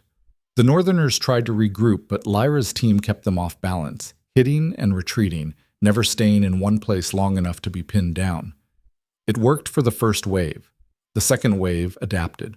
They came harder, faster, ignoring casualties. Their commanders had figured out the trap layout. They bypassed the choke points, scaled the barriers, overwhelmed the defensive positions through sheer numbers. "Fall back to secondary positions," Lyra ordered, but even as she said it, she knew they were losing ground. Her warriors were fighting well, but they were outnumbered 5-1. Maybe worse. A massive northern wolf, a commander, judging by the scars and the way others deferred to him, broke through the line and charged straight at Lyra. She met him head-on, their bodies colliding with bone-jarring force. He was strong, experienced, brutal. But Lyra was faster. She twisted under his guard, her teeth finding the soft flesh of his throat. He went down, and for a moment the northern wolves hesitated. Then someone screamed. Lyra spun and saw Daniel surrounded by 3 raiders. He was holding them off, barely, but he was wounded and slowing. Claire tried to help him, but a 4th raider intercepted her. Lyra launched herself toward them, but she was too far away. She was going to watch her warriors die. Watch her team, people she'd trained, people who'd trusted her, get torn apart. And then the western wall exploded. The sound was deafening, a crack like thunder that shook the ground. Lyra stumbled, her wolf form skidding on loose rocks. She looked toward the western breach and saw smoke, fire, and an entirely different problem. The western defenses had fallen. Northern wolves poured through the gap, hundreds of them, flooding into the castle grounds. She could hear fighting from every direction now, the western breach, the northern breach, her position at the eastern breach. The three-pronged attack was working exactly as predicted. They were being overrun. "We can't hold this position," Daniel shouted, back in human form, blood streaming down his face. "We need to retreat." "To where?" Lyra demanded. "Anywhere but here." He was right. Staying meant dying, but retreating meant abandoning their defensive positions, meant letting the enemy push deeper into the territory, meant sacrificing ground they couldn't afford to lose. Lyra made a decision that went against every tactical instinct she'd developed over the last 2 days. "Everyone shift to human form," she ordered. "Now." "What?" Claire looked at her like she'd lost her mind. "We'll be slaughtered." "Do it!" Her warriors obeyed, confusion and fear on their faces. 20 naked humans stood in the middle of a battlefield, vulnerable and exposed. "Listen to me," Lyra shouted over the sounds of combat. "We can't win this fight with strength. We're outmatched, but we're not outthought. The northern wolves are organized, disciplined. They follow commands. They expect us to act like warriors." So we don't. Lyra's mind raced. "We act like prey. We scatter. We run. We make them chase us into every trap, every obstacle, every piece of this terrain we've spent 2 days learning. We split their forces. We make them disorganized. And then we pick them off one by one." "That's insane," Daniel said. "You have a better idea?" He didn't. "Then run," Lyra screamed. "Scatter! Make them chase you. Lead them into hell!" Her warriors ran, breaking in different directions. The northern wolves, seeing prey fleeing, did exactly what Lyra hoped they would. They chased. Their formations broke apart as individual raiders pursued individual targets, abandoning their organized assault for the promise of easy kills. Except the kills weren't easy. Claire led 3 wolves directly into a pit trap covered with branches. They fell through, landing on sharpened stakes. Daniel lured 2 more into the river's edge, where the rocky bank gave way and sent them tumbling into the rapids. Other warriors used their knowledge of the terrain to vanish into hiding spots, only to emerge behind their pursuers and strike from ambush. Lyra shifted back to wolf form and began hunting. Not fleeing, but stalking. She picked off isolated raiders, using her speed and strength to eliminate them before they could call for help. One by one, the northern numbers dwindled, but more kept coming through the breach. And then Lyra heard something that made her blood run cold. Kael's howl. Not a battle cry, a call for help. She didn't think. She just ran, leaving her position, leaving her warriors, and sprinting toward the sound. She found him at the center courtyard, surrounded by at least a dozen raiders. His black wolf was bleeding from multiple wounds, his movements slower than they should be. He was losing. Lyra crashed into the fight like a silver lightning bolt. She tore through 2 raiders before they even knew she was there. The others turned to face her, and Kael used the distraction to rally, taking down another 3. They fought back to back, a coordination that shouldn't have been possible without a mate bond, but somehow was. Lyra could anticipate his moves, could fill the gaps in his defense, could match his rhythm like they'd trained together for years. Together they cleared the courtyard. When the last raider fell, Kael shifted back to human form. He was covered in blood, gasping for breath. "You left your position." "You're welcome," Lyra said, also shifting back. "I didn't need—" "Yes, you did. You were about to die." Kael opened his mouth to argue, then closed it. "Thank you. Don't mention it." A warrior ran up, human form, panic in his eyes. "Alpha, the northern commander is here. He's demanding parley." "Parley?" Kael frowned. "In the middle of a battle?" "He says he has something you need to see." They followed the warrior to the main gates, where a massive wolf stood alone. He shifted as they approached, revealing a man in his 40s with gray in his hair and cold, calculating eyes.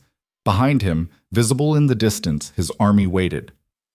"Kael Draven," the northern commander said. His accent was thick, his voice rough. "I am Ragnar of the Frost Clan. I come with an offer." "We don't negotiate with invaders," Kael said. Not even to save innocent lives? Ragnar gestured, and two wolves dragged someone forward. Martha. She was bound, gagged, covered in bruises. Her eyes found Lyra's and widened with fear and shame. "We found a group of your non-combatants hiding in the southern caves," Ragnar said casually. "Such a clever hiding place. We would have missed it entirely if one of your own hadn't told us where to look." Lyra's heart stopped. "One of our own? A traitor, yes. Someone who wants to see your pack fall as much as we do." Ragnar smiled. "But that's not important right now. What's important is this. You surrender, and we let the civilians live. You fight, and we slaughter every child, every elder, every helpless wolf hiding in those caves. Your choice, Alpha." Kael's face had gone pale. "You're lying. Am I?" Ragnar pulled out a small cloth, a child's blanket, embroidered with the Silver Crest pack symbol. "We have all of them. 57 souls. Surrender, and they live. Fight, and they die." Lyra looked at Martha, at the terror in her eyes, looked at Kael, at the impossible choice being forced on him, looked at the Northern Army, at the smug confidence on Ragnar's face, and she made a decision. "I'll go," she said. "What?" Kael turned to her. "No. Release the civilians, and I'll surrender myself. Me for all of them." Ragnar's eyes gleamed with interest. "And why would I want you specifically?" "Because I'm the one who killed your raiders in the first assault. I'm the silver wolf everyone's talking about. I'm valuable."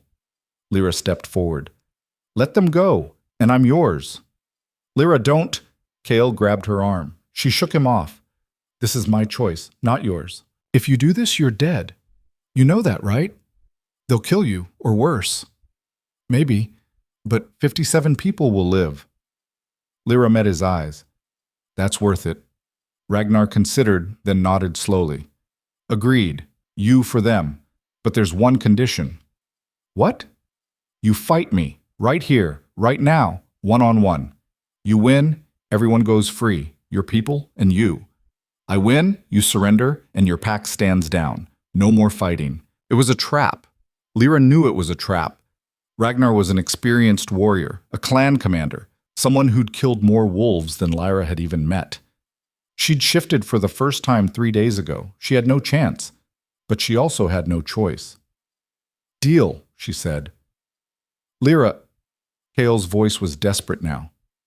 "Don't." She looked at him one last time. "If I die, protect them. All of them.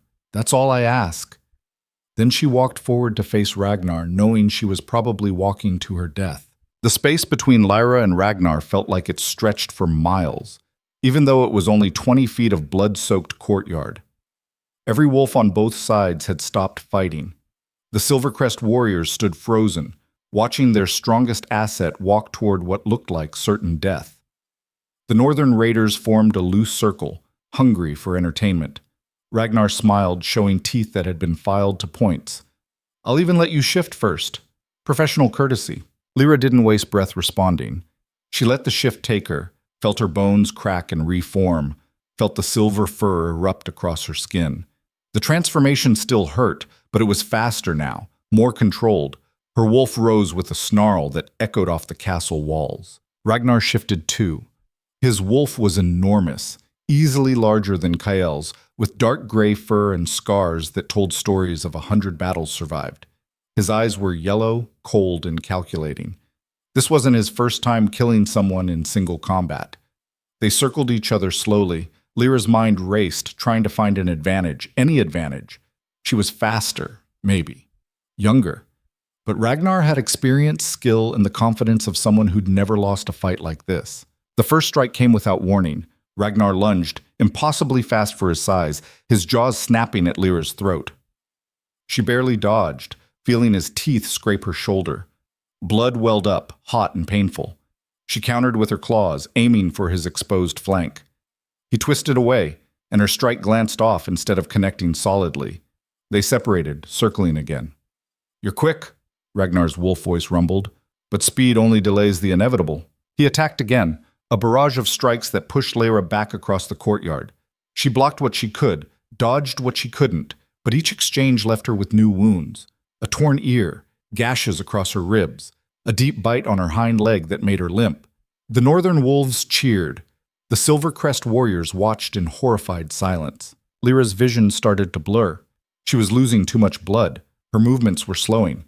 Ragnar pressed his advantage, driving her toward the wall, cutting off escape routes. "Just accept it," Ragnar said. "You were brave to try, but you're outmatched." He lunged for the killing blow, jaws wide, aiming for her throat. Lyra didn't dodge. Instead, she did something insane. She charged forward, inside his guard, taking the bite on her shoulder instead of her throat. His teeth sank deep, and the pain was excruciating, but it gave her the opening she needed. Her jaws closed around his front leg, and she twisted, putting every ounce of her strength into it. The bones snapped with a sound like a gunshot. Ragnar screamed, releasing her. He stumbled back, his broken leg dangling uselessly. Shock and rage warred on his wolf features. Lyra spit out blood and fur. "Professional courtesy," she growled. The crowd roared, both sides, confused about who they were cheering for. The fight had changed. Ragnar was wounded now, his mobility compromised. But Lyra was bleeding from a dozen wounds, her strength fading fast. They clashed again, more brutal than before. Ragnar fought with the desperation of someone who'd just realized he might lose. Lyra fought with nothing left to lose. They tore at each other, trading wounds, neither giving ground. And then Lyra saw it. The pattern. Ragnar favored his right side to compensate for the broken front leg.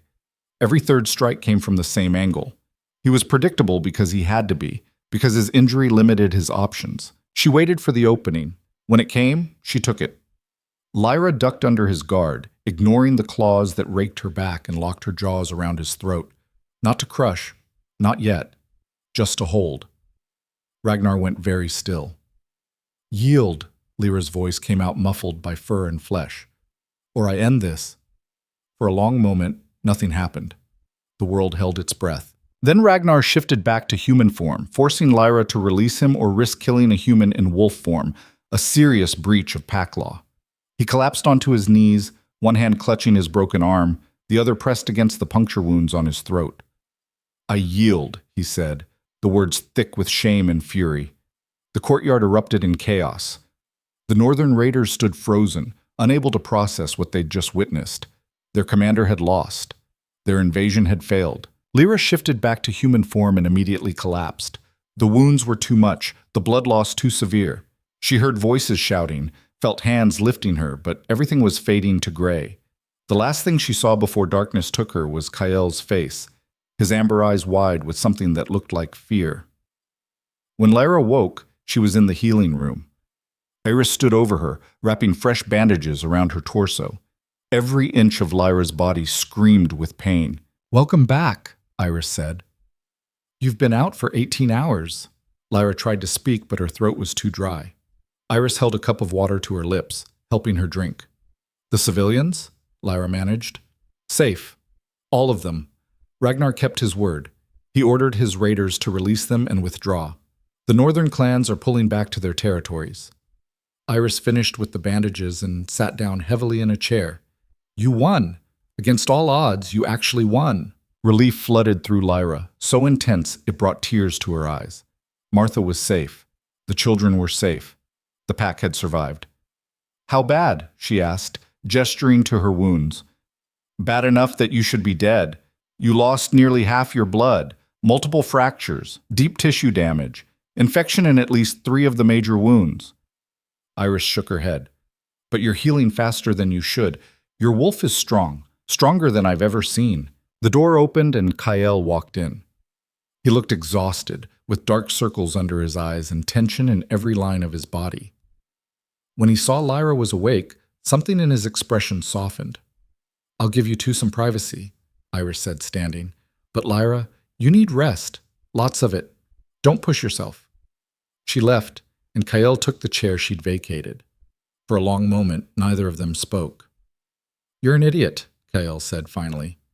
"Thanks. Great bedside manner.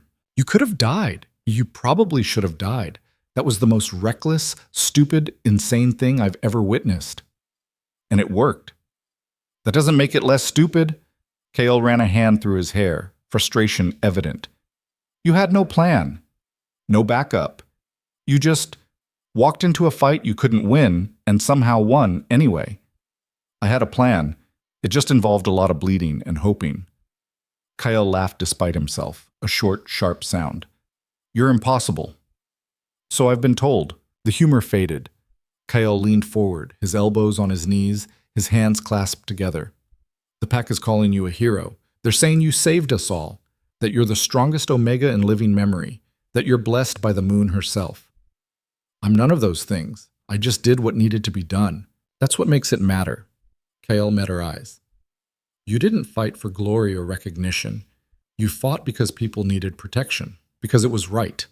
That's what a true alpha does. Lyra frowned. I'm not an alpha. No, you're something else, something we don't have a word for yet.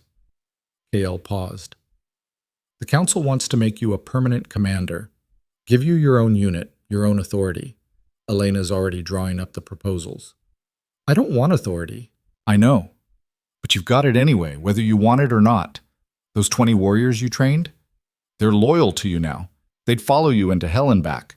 And after what you did in that courtyard, half the pack would too. Lyra closed her eyes, processing. She'd never wanted power, never wanted responsibility. She'd just wanted to survive, to protect the people she cared about. But somehow she'd ended up here, in a position where wolves were looking to her for leadership. There's something else, Kyle said.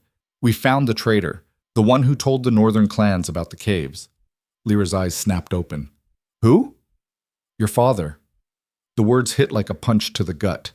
Lyra had known Marcus was a coward, a schemer, a man who poisoned his own daughter. But this? This was betrayal on a scale she couldn't comprehend. He made a deal with Ragnar months ago, Kyle continued. Information in exchange for safe passage and protection after the invasion succeeded. He was going to let the entire pack be slaughtered so he could start over with the northern clans. Where is he? In the dungeons, awaiting trial. Kale's expression hardened. Pack law says traitors are executed, but the council decided that you should be the one to pass judgment, since you're the one who stopped his plan. Me? You saved the pack. You earned the right to decide his fate. Lyra's mind reeled. Her father had poisoned her, suppressed her wolf, ruined her life. And then, when that wasn't enough, he tried to get everyone she cared about killed. Part of her wanted him dead, wanted to watch him suffer the way she'd suffered. But another part of her, the part that had survived 3 months in the kitchens, the part that had learned kindness from Martha and Anna, that part knew that killing him wouldn't heal anything. It would just make her like him. I need to see him, she said. Are you sure? You're still recovering. I need to see him now. Kyle helped her stand, supporting her weight when her legs threatened to give out. Every movement hurt, but Lyra gritted her teeth and forced herself to move. She needed to face Marcus one more time. The dungeons were deep beneath the castle, cold and damp. Marcus sat in a cell at the end of the corridor, his hands chained to the wall. When he saw Lyra approach, his face cycled through surprise, shame, and finally resignation. Lyra, shut up, she said. I don't want to hear your excuses. I don't want to hear your justifications. I just want the truth. Why? Why betray your own pack, your own people? Marcus looked away. You wouldn't understand. Try me. Because I had nothing left. The words burst out of him, raw and bitter. The pack took everything from me. My rank, my title, my honor. They cast me aside, just like they cast you aside. I was supposed to just accept that, live the rest of my life in disgrace? So you decided to get everyone killed instead? I decided to survive, to find a new place where I could rebuild, where I could be someone again instead of nothing. At the cost of children's lives, of innocent people who never hurt you. Innocent? Marcus laughed, harsh and ugly. There's no such thing as innocent in pack politics. Everyone's guilty of something. Everyone's got blood on their hands. Lyra stared at him, this man who was supposed to be her father, and felt nothing but pity. He'd spent his whole life grasping for power, for status, for recognition, and it had destroyed him, made him into something hollow and broken. The council wants me to decide your fate, she said quietly. They think you should die. Marcus's face went pale. Lyra, please. I'm your father. I kept you alive. I protected you. You poisoned me. You made me weak on purpose. You used me as a shield to protect yourself. Lyra stepped closer to the bars. But you know what? You were right about one thing. The pack would have killed me if they'd known what I was. They would have feared me, tried to control me, or eliminated me. Marcus's expression shifted to something like hope. So you understand? I understand that you are a coward who chose the easy path. But I'm not you. Lyra straightened, ignoring the pull of her wounds. My judgment is this. You live, but you live in exile. You're stripped of the Vance name, stripped of all pack affiliations, stripped of everything. You leave these territories and you never come back. If you're seen within 100 miles of Silvercrest lands, you'll be killed on sight. Exile? Marcus stood, his chains rattling. That's a death sentence. I won't survive out there alone. Then you'll die. But you'll die on your own terms, as a result of your own choices. Just like you wanted.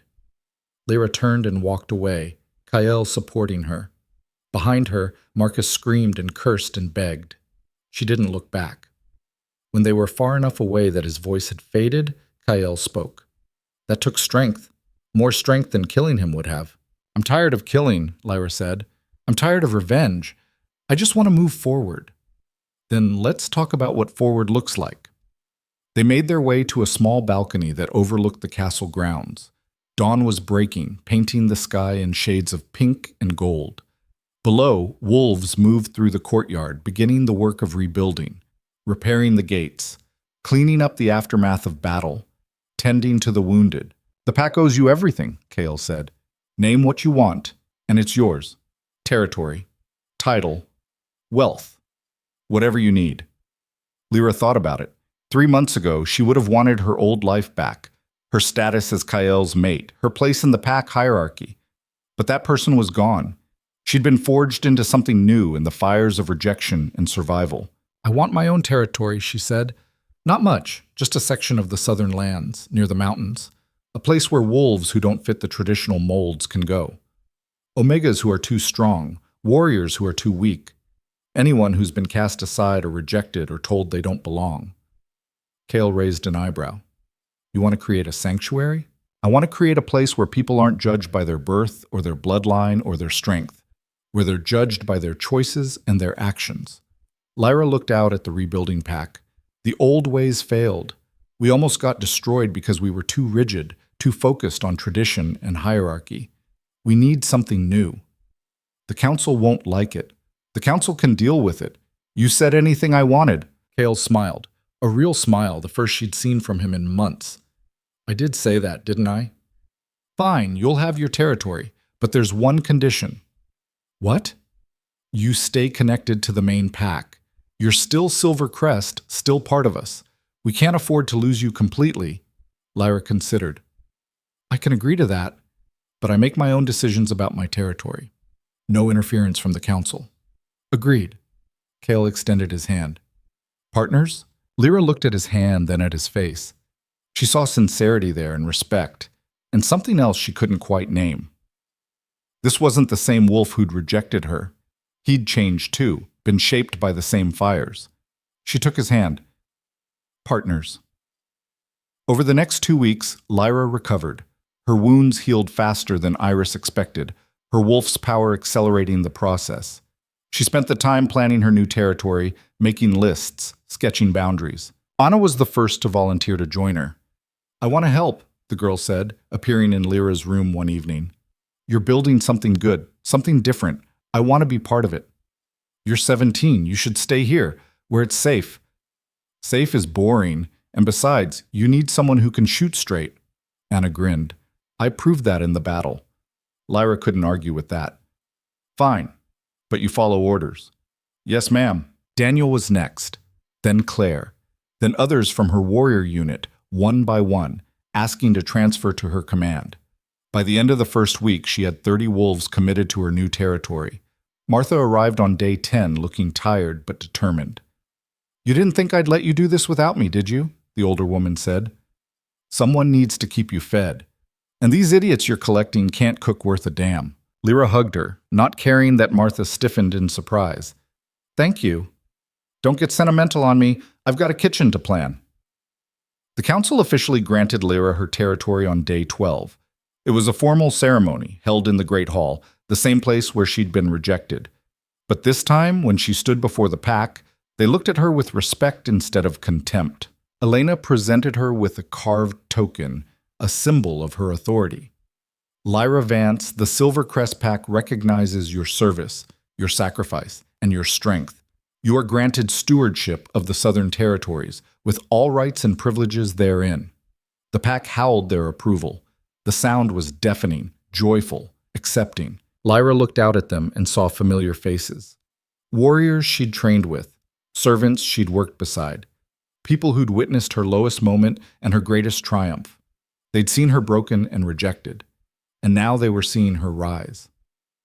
"I accept this honor," she said, her voice carrying through the hall. "And I promise to use it to build something better. Something where strength isn't the only measure of worth. Where everyone has value, regardless of rank or bloodline or birth. More howls, more approval." When the ceremony ended, Kael approached her. "There's one more thing we need to address." "What?" He led her to a private chamber off the main hall. Inside, the council members waited, along with Iris.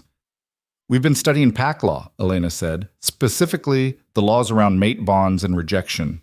Lyra's stomach tightened. "I thought we were past this." "We are. But there's a technicality you should know about." Elena pulled out an old book, its pages yellowed with age. "When an alpha rejects a mate, the bond is severed, but pack law was written with the assumption that the rejected mate would be weak, would need protection. There are provisions for reinstating rejected mates if circumstances change dramatically." "I don't want to be reinstated," Lyra said flatly. "We know," Kael said. "That's not what this is about. What Elena's saying is that pack law gives you options.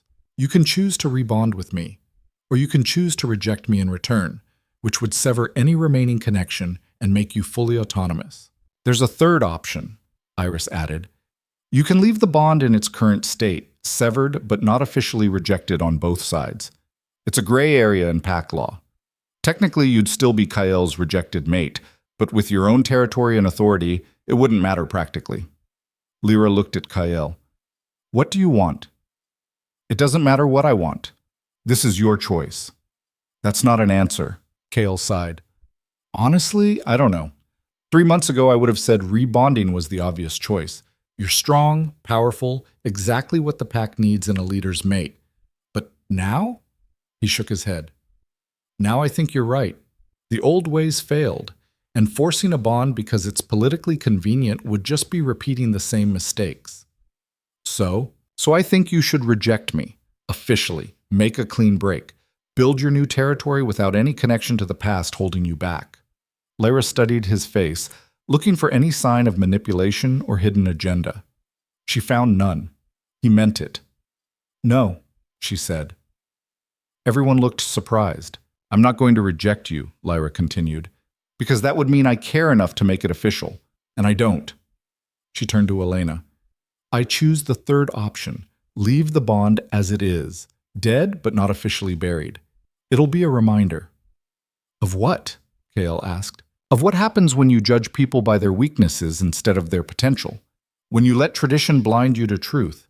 When you throw away something valuable because you can't see its worth?" Lyra met his eyes. "I'm not doing this to punish you, Kael. I'm doing this because someday another Omega is going to be born with power they can't control. Another wolf is going to be rejected because they don't fit the mold. And when that happens, I want there to be a record of what came before. A reminder that the old ways aren't always right." Silence filled the room. Then Elena smiled. "The third option it is. I'll make it official in the records." As the council members filed out, Kael lingered. "For what it's worth, I am sorry. For the rejection. For not seeing what was right in front of me. For all of it." "I know," Lyra said, "and I believe you. But sorry doesn't fix what broke. It just acknowledges the damage." "So where does that leave us?" Lyra thought about it. "Partners. Allies. 2 leaders working toward the same goal of keeping the pack safe. That's enough." "Is it?" "It has to be." Kael nodded slowly, accepting. "When do you leave for the Southern Territories?" "Tomorrow at dawn. I want to get started before winter sets in." I'll send supplies, building materials, whatever you need. Thank you. He turned to leave, then paused at the door. Lyra? For what it's worth, you're the strongest wolf I've ever known, and not because of your size or your power, because of this, because you chose mercy when you could have chosen revenge, because you chose to build instead of destroy. That takes real strength. Then he was gone, and Lyra was alone. She walked to the window and looked out at the castle grounds one last time.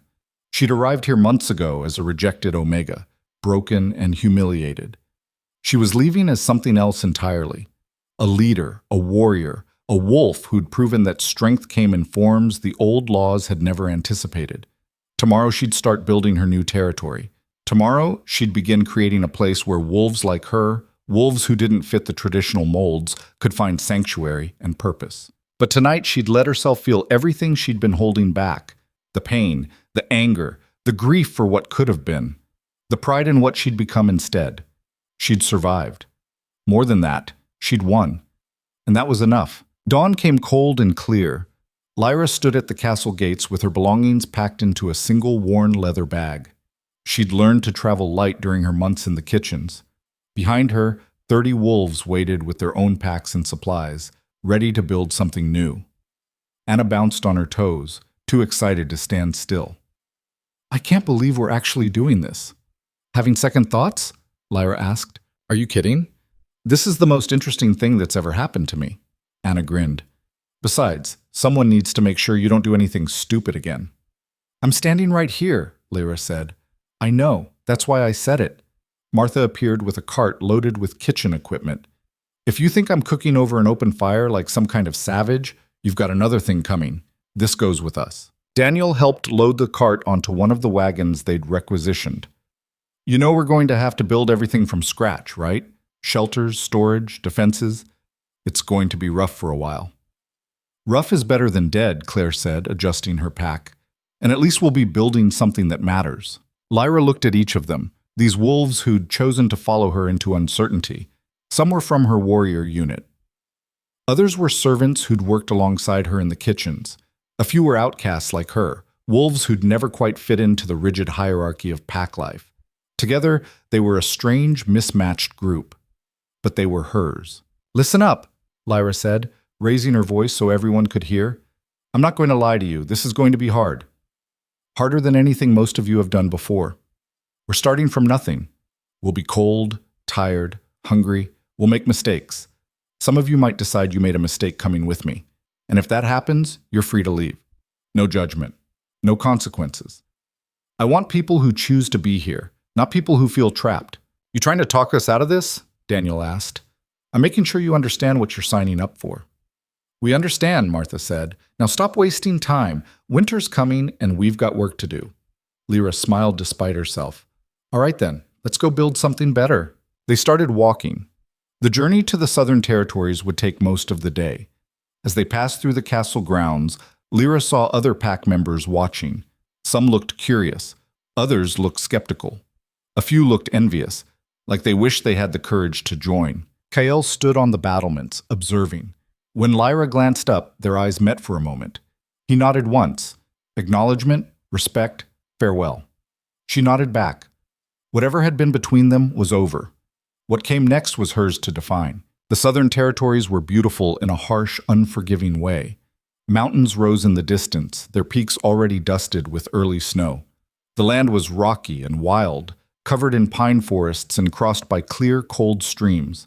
No one had settled here permanently because it was difficult terrain, too isolated, too challenging for traditional pack life. Perfect for what Lyra had in mind. There, she said, pointing to a valley nestled between two ridges. That's where we'll build. The valley had natural defenses, steep slopes on three sides, a narrow entrance that could be easily defended. A stream ran through the center, providing fresh water. The southern slope would get good sun exposure. Trees for building materials grew thick on the northern side. It's defensible, Daniel observed, his warrior's eye assessing, but isolated. If we're attacked, no one's coming to help. Then we won't get attacked. We'll be too valuable as allies and too dangerous as enemies. Lyra set down her pack. First priority, shelter. We need basic structures before nightfall. Work in teams. Daniel, take the warriors and start clearing ground for the main hall. Martha, set up a temporary kitchen. Anna, you're with me. We're going to mark boundaries and scout for resources. They scattered to their tasks. Within an hour, the valley was buzzing with activity. Trees were being felled, stones were being gathered, fire pits were being dug. It was chaotic and exhausting and exhilarating. Anna followed Lyra as she walked the perimeter of the valley, marking trees and noting landmarks. Can I ask you something? Sure. Why do this? You could have stayed at the castle, been a hero, had power and status and comfort. Why give all that up to freeze in the mountains with a bunch of misfits? Lyra thought about it while she carved a boundary mark into a tree trunk. Because that life, the status, the hierarchy, all of it, it only works for people who fit the mold. And I never fit. Even before I knew about my wolf, I never belonged in that world. So I'm building a different one, a place where not fitting is the whole point. That's either really brave or really crazy. Probably both. They walked in comfortable silence for a while, mapping the territory. When they reached the northern ridge, Anna stopped. Lyra, look!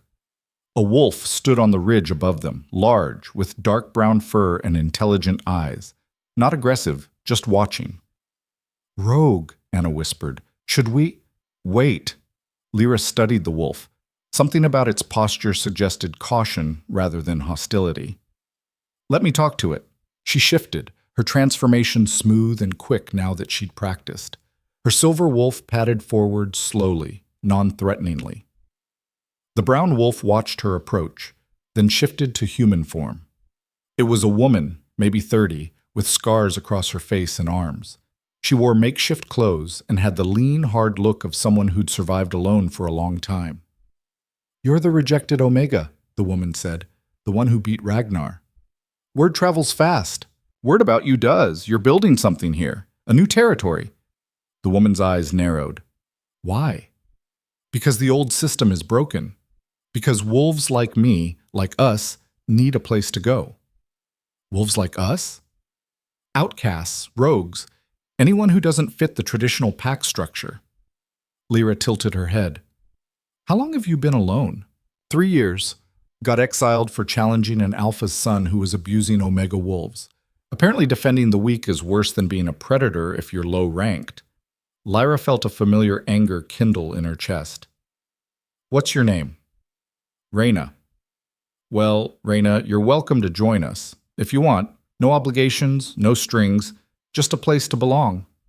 Reyna stared at her for a long moment. Just like that? You don't know me, don't know what I've done. I know you stood up for someone who couldn't protect themselves. That's enough for me. I could be lying. You could be, but I don't think you are. Lyra shifted back to human form, Anna tossing her a cloak from her pack. Look, we're building from scratch. We need people who know how to survive in harsh conditions. You've been doing it for 3 years. That's valuable experience.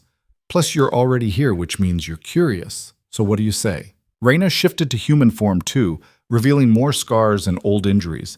You really think this can work? A pack of rejects and outcasts? I think it has to work. Because if it doesn't, wolves like us have nowhere else to go. Reyna considered, then nodded slowly. All right, I'm in. But I work alone, and I don't take orders well. Neither do I. You'll fit right in. By the end of the first week, they'd built 4 rough shelters and a communal hall. By the end of the second week, 2 more rogues had appeared, both exiles from different packs, both drawn by rumors of Lyra's territory. By the end of the month, their population had grown to 42. Each new arrival had a story. Each story was a testament to how the old pack system had failed them.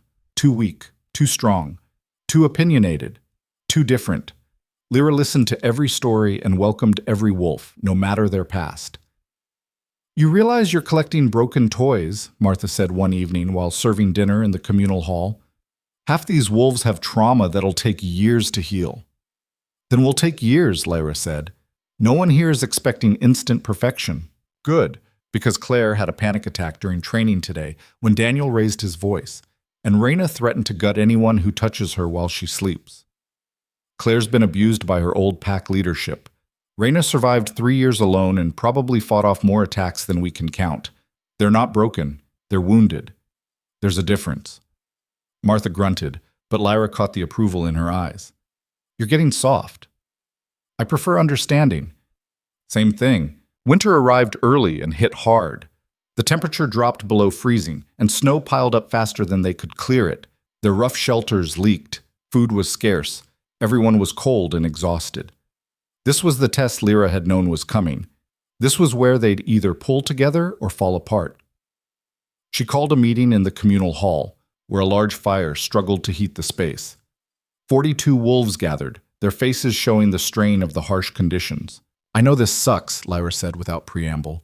I know you're cold and hungry and probably regretting your life choices. I know some of you are thinking about leaving, going back to your old packs, or trying to find somewhere easier. Silence. A few wolves looked guilty. Here's the thing. I can't promise it gets easier. I can't promise we won't lose people to the cold or hunger or just the sheer difficulty of what we're doing. What I can promise is that we're building something real here, something that matters, a place where you're valued for who you are, not what rank you were born into. Pretty words don't keep us warm, someone muttered. A young male wolf named Thomas recently arrived from the eastern packs. You're right, they don't. Lyra looked directly at him. So here's what I propose. We work in shifts. Some of us hunt. Some of us gather firewood. Some of us reinforce the shelters. We share everything equally. Food, warmth, work. No hierarchy. No special treatment. We survive together or we don't survive at all. And if someone doesn't pull their weight, Thomas challenged, then we figure out why. Are they sick, injured, traumatized? We help them because that's what a real pack does. We take care of each other. Not just the strong. Everyone. That's naive, Thomas said. The world doesn't work that way. The world as we knew it almost got us all killed, Lyra shot back. So maybe it's time to try something different. Daniel stood. I'm with Lyra. I've been part of traditional packs my whole life, and I've seen what happens when we only value strength. People get left behind. People get broken. I don't want to be part of that anymore. Claire stood too. Me neither. Then Anna, then Raina, then Martha. One by one, wolves stood until only Thomas remained seated. You're all fools, he said, standing and heading for the door. This won't last. You'll see. He left, disappearing into the snow. Lyra didn't try to stop him. Some wolves weren't ready for what she was building. That was okay. Anyone else want to leave? She asked. No one moved. Then let's get to work. They survived winter through sheer determination and cooperation. They hunted in coordinated packs, sharing kills equally. They took turns keeping the fires going at night. They told stories to keep spirits up and sang songs to drown out the howling wind. And slowly, impossibly, they thrived. When spring arrived, their population had grown to 60. Word of Lyra's territory had spread, and wolves from across the region were making the journey. Each new arrival was carefully screened. Lyra had learned that accepting everyone without question could be dangerous. But anyone who genuinely needed sanctuary and was willing to contribute found a place. They built proper structures. A large communal hall with a stone hearth, individual cabins for privacy, a training ground, a storehouse, gardens for growing food. It was rough and imperfect, but it was theirs. On a warm spring morning, Lyra stood on the northern ridge and looked down at what they'd created. Smoke rose from chimneys. Wolves moved through the valley, working and laughing and living. Children played near the stream. Families had started joining them, bringing their young. It's really something, isn't it? Lyra turned. Kale stood behind her, alone, no guards or retinue. She'd known he'd visit eventually. She just hadn't expected it so soon. What are you doing here? She asked. I came to see what you've built, and to deliver a message from the council. He moved to stand beside her, looking down at the valley. They want to establish formal trade relations. Your territory has resources we need, and we have things you could use. That's it? Just trade? That's it. No strings, no demands, just mutual benefit. Kale glanced at her. You've proven that your model works. Even Elena's impressed, and she's not easily impressed. We're not doing this to impress anyone. I know, that's what makes it work. Kale was quiet for a moment. I also came to apologize. Again, properly this time. You already apologized. I said the words, but I don't think I really understood what I was apologizing for until now. He gestured at the valley. You built this because I rejected you, because the pack system failed you. Every wolf down there is here because they were cast out or hurt or broken by the way things were. And that's on me, on all of us who maintained that system. Lyra didn't know what to say. This was different from his previous apology. This was deeper, more genuine. The old ways weren't all bad, she said finally, but they were too rigid, too focused on strength and dominance. We forgot that a pack is supposed to protect everyone, not just the powerful. You're right, and we're trying to change.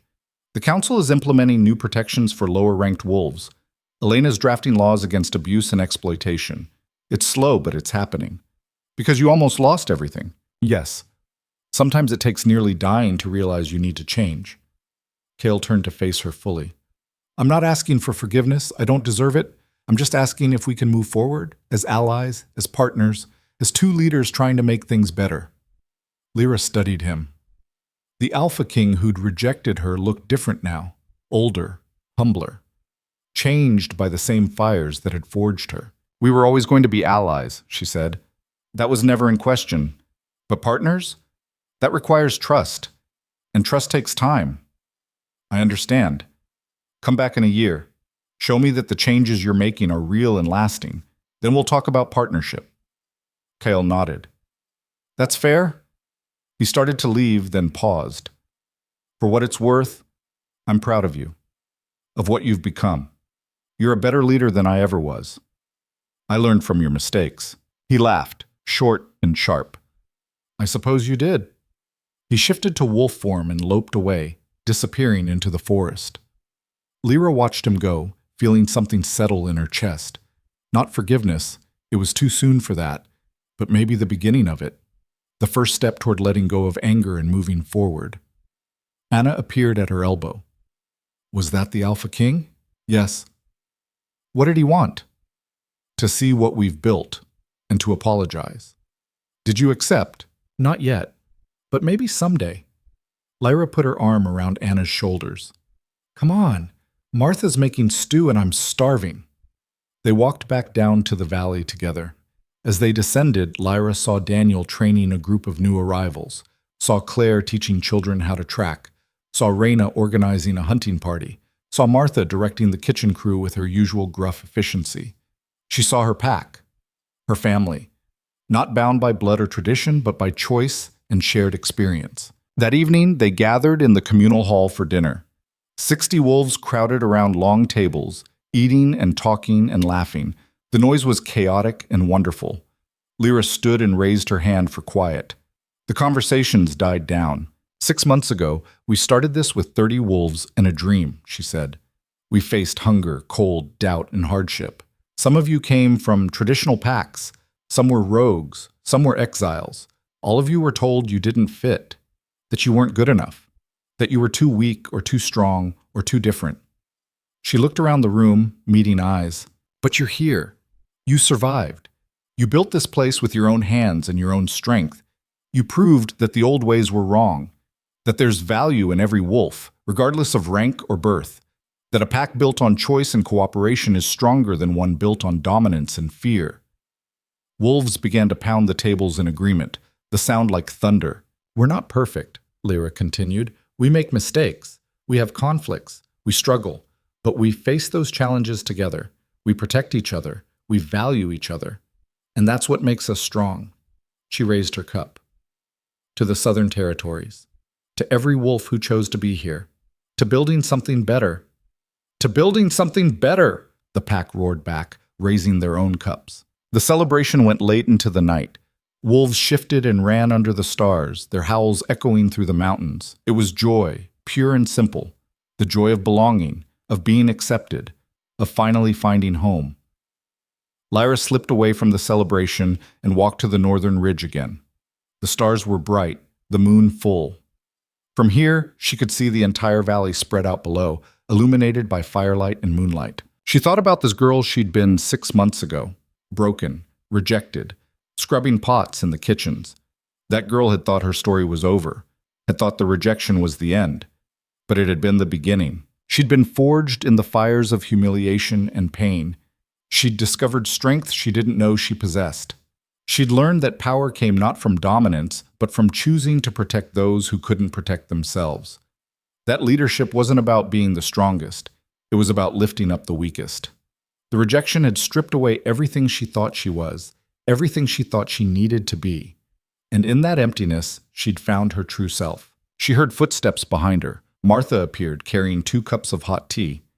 "Figured you'd be up here," the older woman said, handing Lyra a cup. "Just thinking." "About what?" "About how strange life is.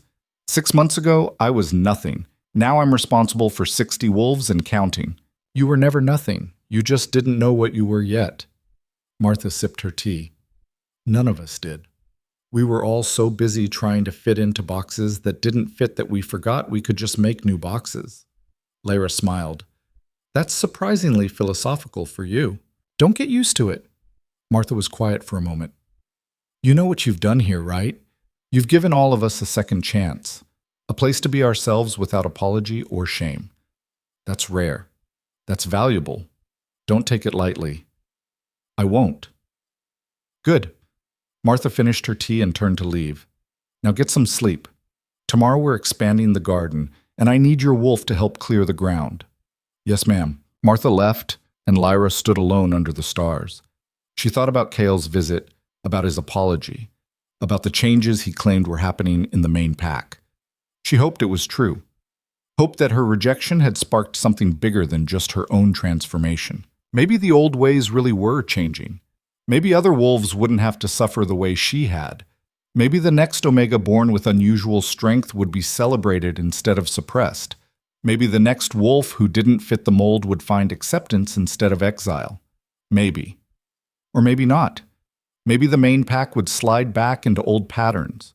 Maybe the changes were temporary, driven by crisis rather than genuine understanding, but that was their journey. Hers was here, in this valley, with these wolves who'd chosen to follow her into the unknown. She finished her tea and shifted to wolf form. Her transformation was instant now, effortless. Her silver wolf stretched and shook out her fur, then threw back her head and howled. Down in the valley, other wolves answered. The sound built and grew until it filled the night, a chorus of voices, each unique, each valued, each chosen. This was her pack, her family, her home, and it was enough, more than enough. It was everything. Lyra ran down the ridge and back to the valley, her paws barely touching the ground. She raced through the celebration, playful and joyful, no longer the rejected Omega or the powerful warrior or the sanctuary leader, just Lyra, just herself. Finally, completely, herself. And that was the greatest victory of all. The years passed. The Southern Territories grew from a settlement of 60 wolves to a thriving community of over 200. They established trade routes with neighboring packs. They created laws that protected the vulnerable and empowered the marginalized. They became known across the region as a place of refuge and innovation. Other packs began to copy their model. Slowly, gradually, the old hierarchies started to shift. Omega wolves gained protections. Lower-ranked wolves gained voices. The rigid structures that had defined pack life for generations began to soften and adapt. It wasn't perfect. There were still packs that clung to the old ways, still alphas who abused their power, still wolves who suffered. But there was also hope. There were also options. There was also proof that a different way was possible. Lyra stood on the same northern ridge 5 years after that first winter, looking down at a valley transformed. Permanent buildings now, paved paths, thriving gardens, a school for children, a healing center, a training ground that attracted warriors from across the region. Anna stood beside her, no longer a girl, but a confident young woman who'd become Lyra's second in command. "Council's asking if you'll attend the regional summit," Anna said. "Are they?" "Cale specifically requested you. Says there are discussions about pack law reform, and your input would be valuable." "What do you think?" Anna considered. "I think you've spent 5 years building this place. Maybe it's time to influence the bigger picture." "Maybe," Lyra looked at her protege. "Or maybe I send you. You're more than capable of representing us." Anna's eyes widened. "Me? You've been learning for 5 years. You know our values, our goals, our boundaries, and you're not carrying the baggage I am with the main pack. Fresh perspective might be exactly what those talks need. What if I mess up? Then you learn and do better next time. That's how this works. Lyra smiled. I trust you, Anna. Time you started trusting yourself. Anna straightened, pride and nervousness warring on her face. Okay, I'll go, but you owe me a real vacation after this. Deal. They walked back down to the valley together. As they descended, Lyra felt a familiar presence at the edge of her awareness. Her wolf, which had been silent and dormant for so long, was fully integrated now. Not separate or caged, but part of her. Whole. She'd learned over these 5 years that strength wasn't about size or power. It was about resilience, about choosing to keep going even when everything seemed impossible, about protecting those who needed protection and empowering those who needed empowerment. She'd learned that leadership wasn't about commanding, it was about serving, about putting the needs of the pack above personal pride or ambition. She'd learned that forgiveness was a process, not an event, that healing took time, that some scars never fully faded, but they could become sources of wisdom instead of pain. And she'd learned that sometimes the worst thing that ever happened to you could become the catalyst for the best thing you ever created. The rejection had broken her, but in breaking, she'd been remade into something stronger, wiser, more complete than she ever could have been otherwise. That night, as the pack gathered for their weekly communal dinner, Lyra looked around the hall and felt profound gratitude. Not for the rejection itself, that had been cruel and unjust, but for what had come after, for the journey, for the growth, for the family she'd built from the ashes of her old life. Daniel caught her eye and raised his cup in silent salute. Claire smiled from across the room. Martha nodded from her position at the serving tables. Raina, who'd become head of security, gave her a rare smile. These wolves had taken a chance on her when she was nobody, had followed her into the wilderness with nothing but faith and determination, had built this place together, brick by brick, choice by choice. She'd given them sanctuary, but they'd given her something just as valuable: purpose, belonging, home. Anna stood and raised her cup. To Lyra, the rejected Omega who refused to stay rejected. The pack roared their approval, pounding the tables. Lyra stood too. To all of us. We were told we didn't belong. We were told we weren't good enough. We were told to accept our place and be grateful for whatever scraps we were given. And we said no. We said we deserved better, and then we built it ourselves. More roaring, more table pounding. We're proof, Lyra continued, that the old ways don't define us, that rejection isn't the end, it's just the beginning, that every wolf has value, has strength, has a place. We're proof that change is possible, that better is possible. She raised her cup high. So here's to everyone who was ever told they weren't enough. You are. You always were. And together we'll make sure every wolf knows it. Together, the pack shouted back. The celebration went deep into the night. Wolves sang and danced and howled under the stars. It was life, messy and imperfect and absolutely beautiful. And Lyra, who had once been cast aside as weak and unworthy, stood in the center of it all and knew she'd found exactly where she was meant to be.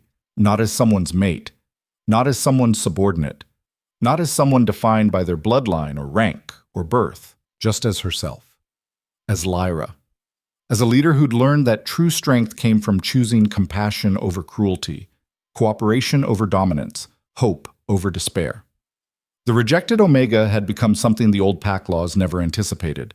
She'd become proof that their entire system was broken, and in proving that, she'd help begin the process of fixing it. The moon rose high overhead, full and bright. Lyra shifted to wolf form and ran into the night, her pack following behind her. They raced through the valley and up into the mountains, their howls echoing across the landscape. It was a sound of triumph, of joy, of wolves who'd found their place in a world that had tried to deny them one. It was a sound of rebirth, and it would echo for generations to come, a reminder that sometimes the greatest strength comes not from power or dominance, but from the simple, profound courage to become exactly who you were always meant to be.